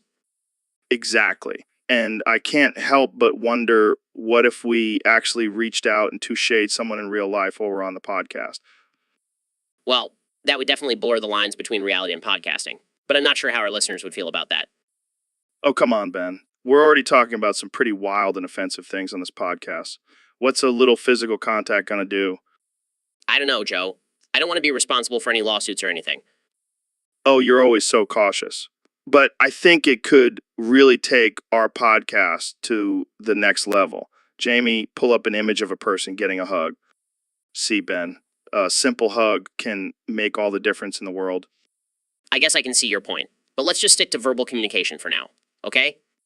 Fine, but don't say I didn't try to break the fifth wall and touch our listeners in real life. So, Elon, I heard you've been experimenting with some new strains of weed lately. Yeah, man, I've been trying out this new one called Space Kush. It's out of this world. I see what you did there. But seriously, how does it compare to regular weed? Well, let's just say after a six-pack of Space Kush, I feel like I could launch a rocket with my mind. Whoa, that's some next level flexing. But does it make you hornier too? Yeah, definitely. I mean, have you seen my girlfriend Grimes? She's out of this world. You're on fire today, Elon. But seriously, do you think weed enhances your sexual experiences? Absolutely. It heightens all my senses and makes me feel more in tune with my body. Plus, it's a great way to connect with my partner on a deeper level. Well, I can't argue with that. I'll have to try some of that space kush for myself. Maybe I'll have a mind-blowing experience too. Trust me, Joe. You won't regret it. Just make sure you have some snacks ready because you'll definitely get the munchies. Will do. Thanks for coming on the show, Elon. Anytime, Joe. Keep flexing and smoking that good stuff. So, Elon, I got to tell you about this new morning routine I've been trying out. Yeah, what's that? Well, first I wake up, do some stretches, and then I grab a jar of peanut butter and just start slathering it all over my naked body. What the hell, Joe? No, hear me out. It's like a natural moisturizer. Plus, I get to lick it off afterwards. Interesting. Yeah, but it's not just any peanut butter. It has to be the organic, all-natural kind. None of that processed crap. Of course. You can't be rubbing chemicals all over your body. Exactly. And then after I'm all covered in peanut butter, I do some deep breathing exercises. Really gets the blood flowing. Wow, I never would have thought of that. Oh, and sometimes I'll even add some chia seeds for extra exfoliation. That's innovative. Hey, I'm all about trying new things. Keeps life interesting. Look at that creamy goodness. It's like a spa treatment in my own bathroom. You're a wild man, Joe. Hey, it's all about finding what works for you. And this, my friend, works for me. I'll have to give it a try sometime. You won't regret it. Trust me. So, Elon, I heard you've been experimenting with some new technology. Yeah, man, I've been working on a way to make people react faster. React? What do you mean? Like, when someone throws a punch at you and you have to quickly react to block it.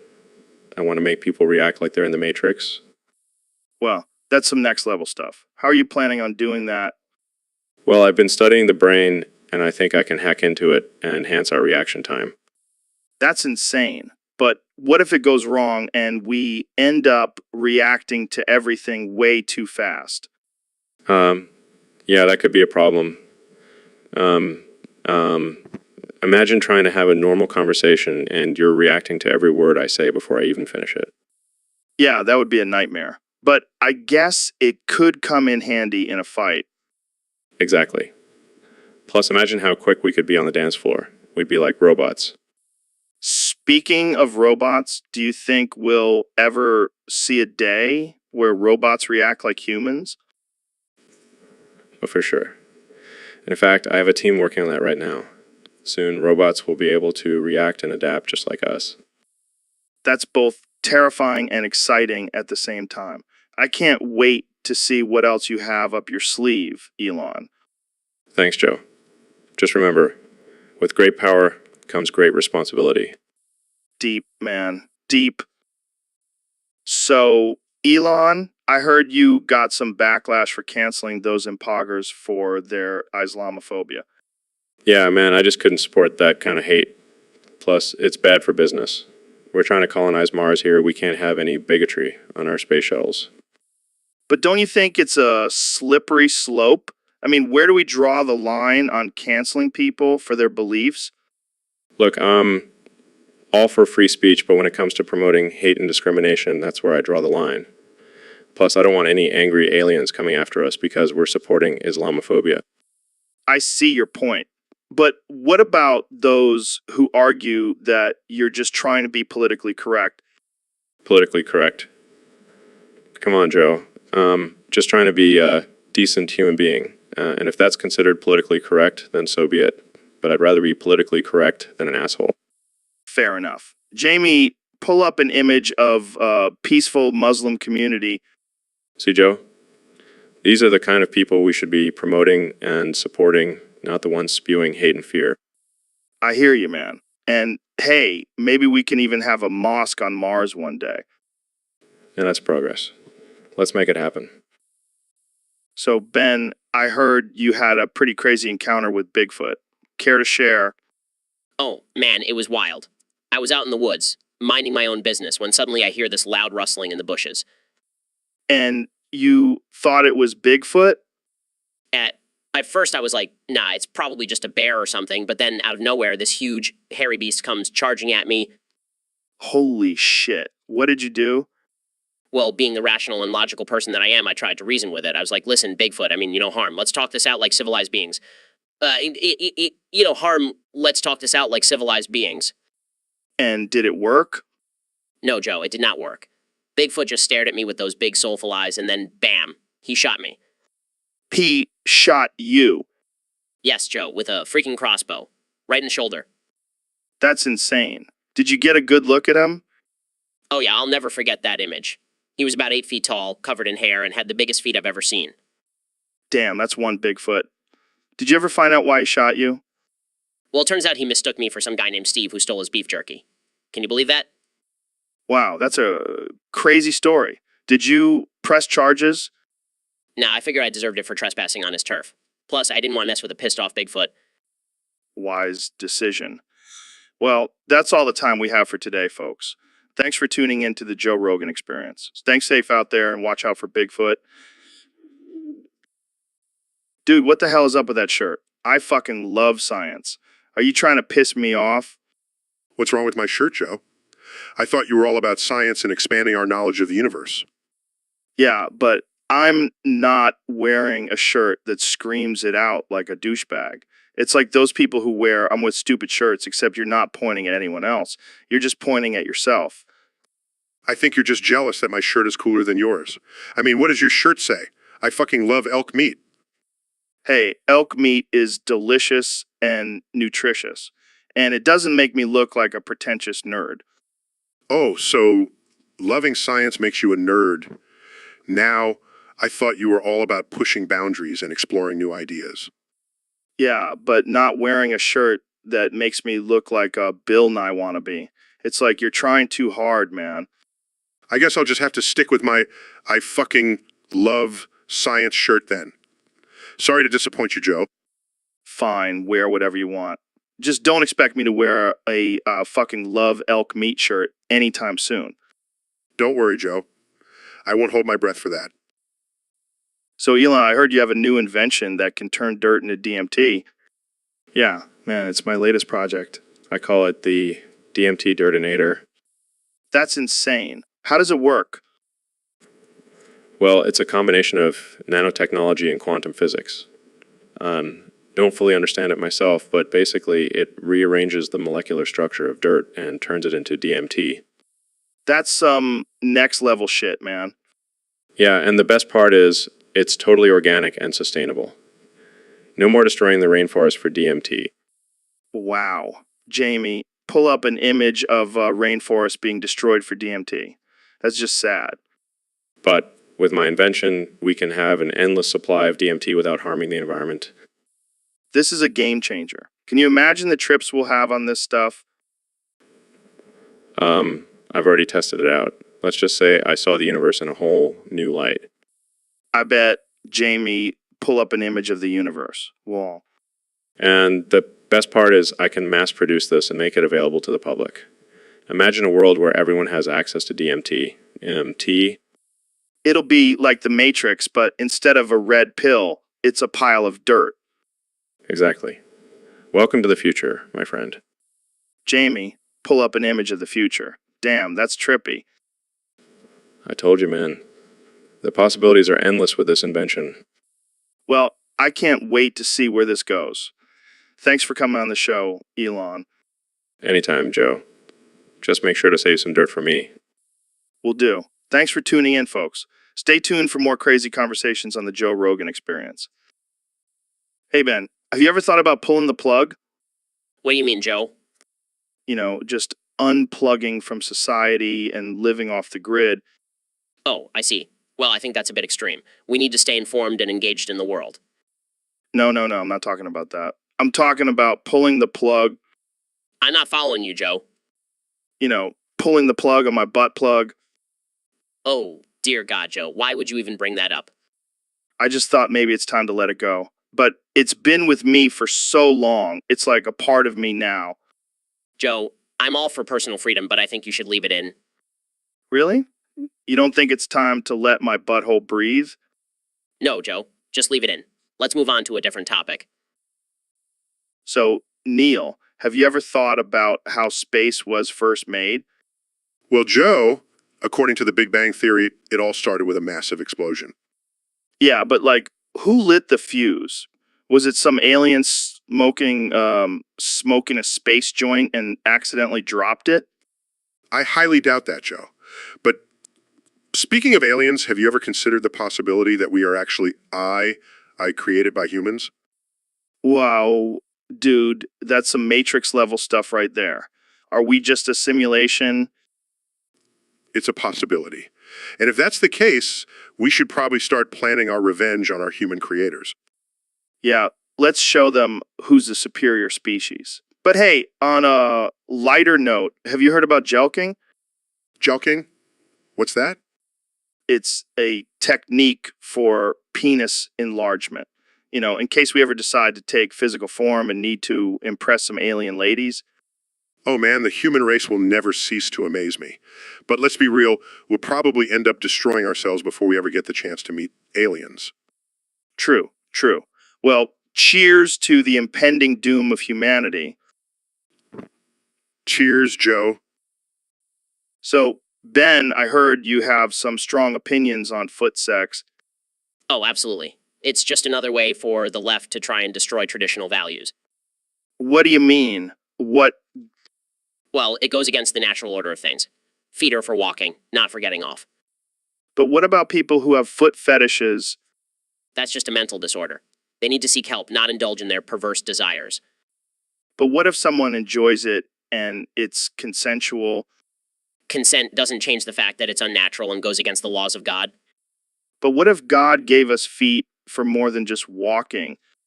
Don't you dare bring religion into this, Joe. It's a slippery slope. Next thing you know, people will be having sex with their hands. Well, I mean, I've heard of hand jobs before. That's not the same, and, we need to protect the sanctity of feet and keep them out of the bedroom. All right, well, I guess we'll just have to agree to disagree on this one. Thanks for coming on the show, Ben. Thanks for having me, Joe. But seriously, keep your feet to yourself, people. So, Elon, I heard you've been having some flashbacks from your time in the Vietnam War. Yeah, man, it's been rough. I keep seeing Charlie hiding in the bushes everywhere I go. That's intense. Have you tried any therapy or PTSD treatments? Nah, I prefer to just bury myself in work and launch rockets into space. Well, at least you're using your trauma for something productive. Speaking of rockets, I heard you have a flamethrower now. Yeah, it's pretty badass. Thinking of using it to take out my enemies. Wait, what? You can't just go around shooting people with a flamethrower? Oh, come on, Joe. It's all in good fun. Plus, it's not like I haven't shot anyone before. Wait, what? When did you shoot someone? Just during the Vietnam War. I was a sniper. What? Why didn't you tell me this before? I'm scared for my life now. Relax, Joe. I was just messing with you. But seriously, don't mess with me or you might end up like Charlie. Okay, I'm officially afraid of you, Elon. Let's change the subject before I have a panic attack. Fine, let's talk about space or something. Yeah, space is cool. But can we talk about your plans to colonize Mars? I have so many questions. Sure, but first, Jamie, pull up an image of Mars. This is going to be a wild ride. So, Elon, I've been thinking about something. What if we had a sword fight with our boners? What the hell, Joe? That's absurd. I know, right? But think about it. We both have impressive manhoods. It would be a fair match. I don't know if I'm ready for that level of competition. Come on, don't be a pussy. It'll be a battle for the ages. All right, fine, but let's make it interesting. Winner gets to launch the Tesla into space. Yeah, and loser has to smoke a joint on live TV. Deal. Jamie, pull up an image of two swords crossed. All right, Elon, let's do this. On the count of 3. 1, 2, 3. I think I'm winning Not for long, my rocket is about to take off. Sorry, we were just having a friendly competition. Looks like I won by default. Damn it. Now I have to smoke that joint. Don't worry, Joe. I'll join you. It'll be a joint launch party. Now that's a podcast episode I would listen to. So, Donnie, have you ever thought about how sweet it would be if the Earth just exploded? Oh man, Joe, that would be something. No more fake news, no more haters, just boom. And we could go out in a blaze of glory. Just imagine the chaos and destruction. Yeah, and I could finally get that Nobel Peace Prize for ending the world. Take that, Obama. And think about all the conspiracy theories that would come out about who caused the explosion. It would be the ultimate mystery. Maybe we could even blame it on Hillary. That would really make her lose her mind. And we could finally see what's really out there in the universe. Maybe there's a planet full of hot alien babes waiting for us. I like the way you think, Joe. But seriously, it would be so epic. Jamie, pull up an image of the Earth exploding. Well, it was worth a shot. But seriously, folks, let's make it happen. Let's make the Earth explode. All right, that's enough crazy talk for today. Thanks for tuning in to the Joe Rogan Experience, where anything can happen. So, Ben, I've been hearing some rumors about you lately. What rumors? Well, apparently, some people are saying that you're not very experienced when it comes to sex. Excuse me. I'm a happily married man. I'm not questioning your marriage, Ben. I'm talking about your knowledge and experience in the bedroom. Look, I don't need to defend myself to you, Joe. My wife and I have a fulfilling sex life. Oh, really? So, you know all about foreplay and oral sex and different positions. Yes, of course I do. I'm a grown man. All right, let's do a little quiz then. What's the G spot? It's a mythical creature, right? No, Ben. It's a pleasure point inside a woman's vagina. Oh, well, I knew that. I just forgot for a second. Sure, you did. And what about the clitoris? It's a tiny, button, that's all I'm saying. Ben, you need some serious sex education. I can't believe you've been living in ignorance all this time. I'm not ignorant. I just choose to focus on more important things in life. Like debating college students about politics. Yes, exactly. Now, can we please move on from this topic? All right, all right, all right. But just remember, Ben, there's no shame in learning about sex. It's a natural and important part of life. This is a nightmare. So, Elon, I hear you have some interesting theories about incest. Oh yeah, Joe. It's totally natural and okay. What? How can you say that? Well, think about it. We live in a simulation, right? So technically, we're not related to anyone in this reality. I guess you have a point there. Plus, inbreeding can actually lead to stronger genes in some cases. Are you serious? Absolutely. And let's not forget, in ancient times, incest was common among royalty. They were just trying to keep the bloodline pure. I don't know, man. That still seems pretty messed up. Look, Joe, we're just two guys having a casual conversation. We shouldn't be judged for our thoughts and beliefs. Yeah, I guess you're right. But I don't think society is ready for that kind of acceptance. Well, maybe it's time for society to evolve, Joe. See? It's all just a construct. We can break free from these societal norms. All right, Elon, you may have convinced me, but good luck convincing the rest of the world. Hey, I'm always up for a challenge.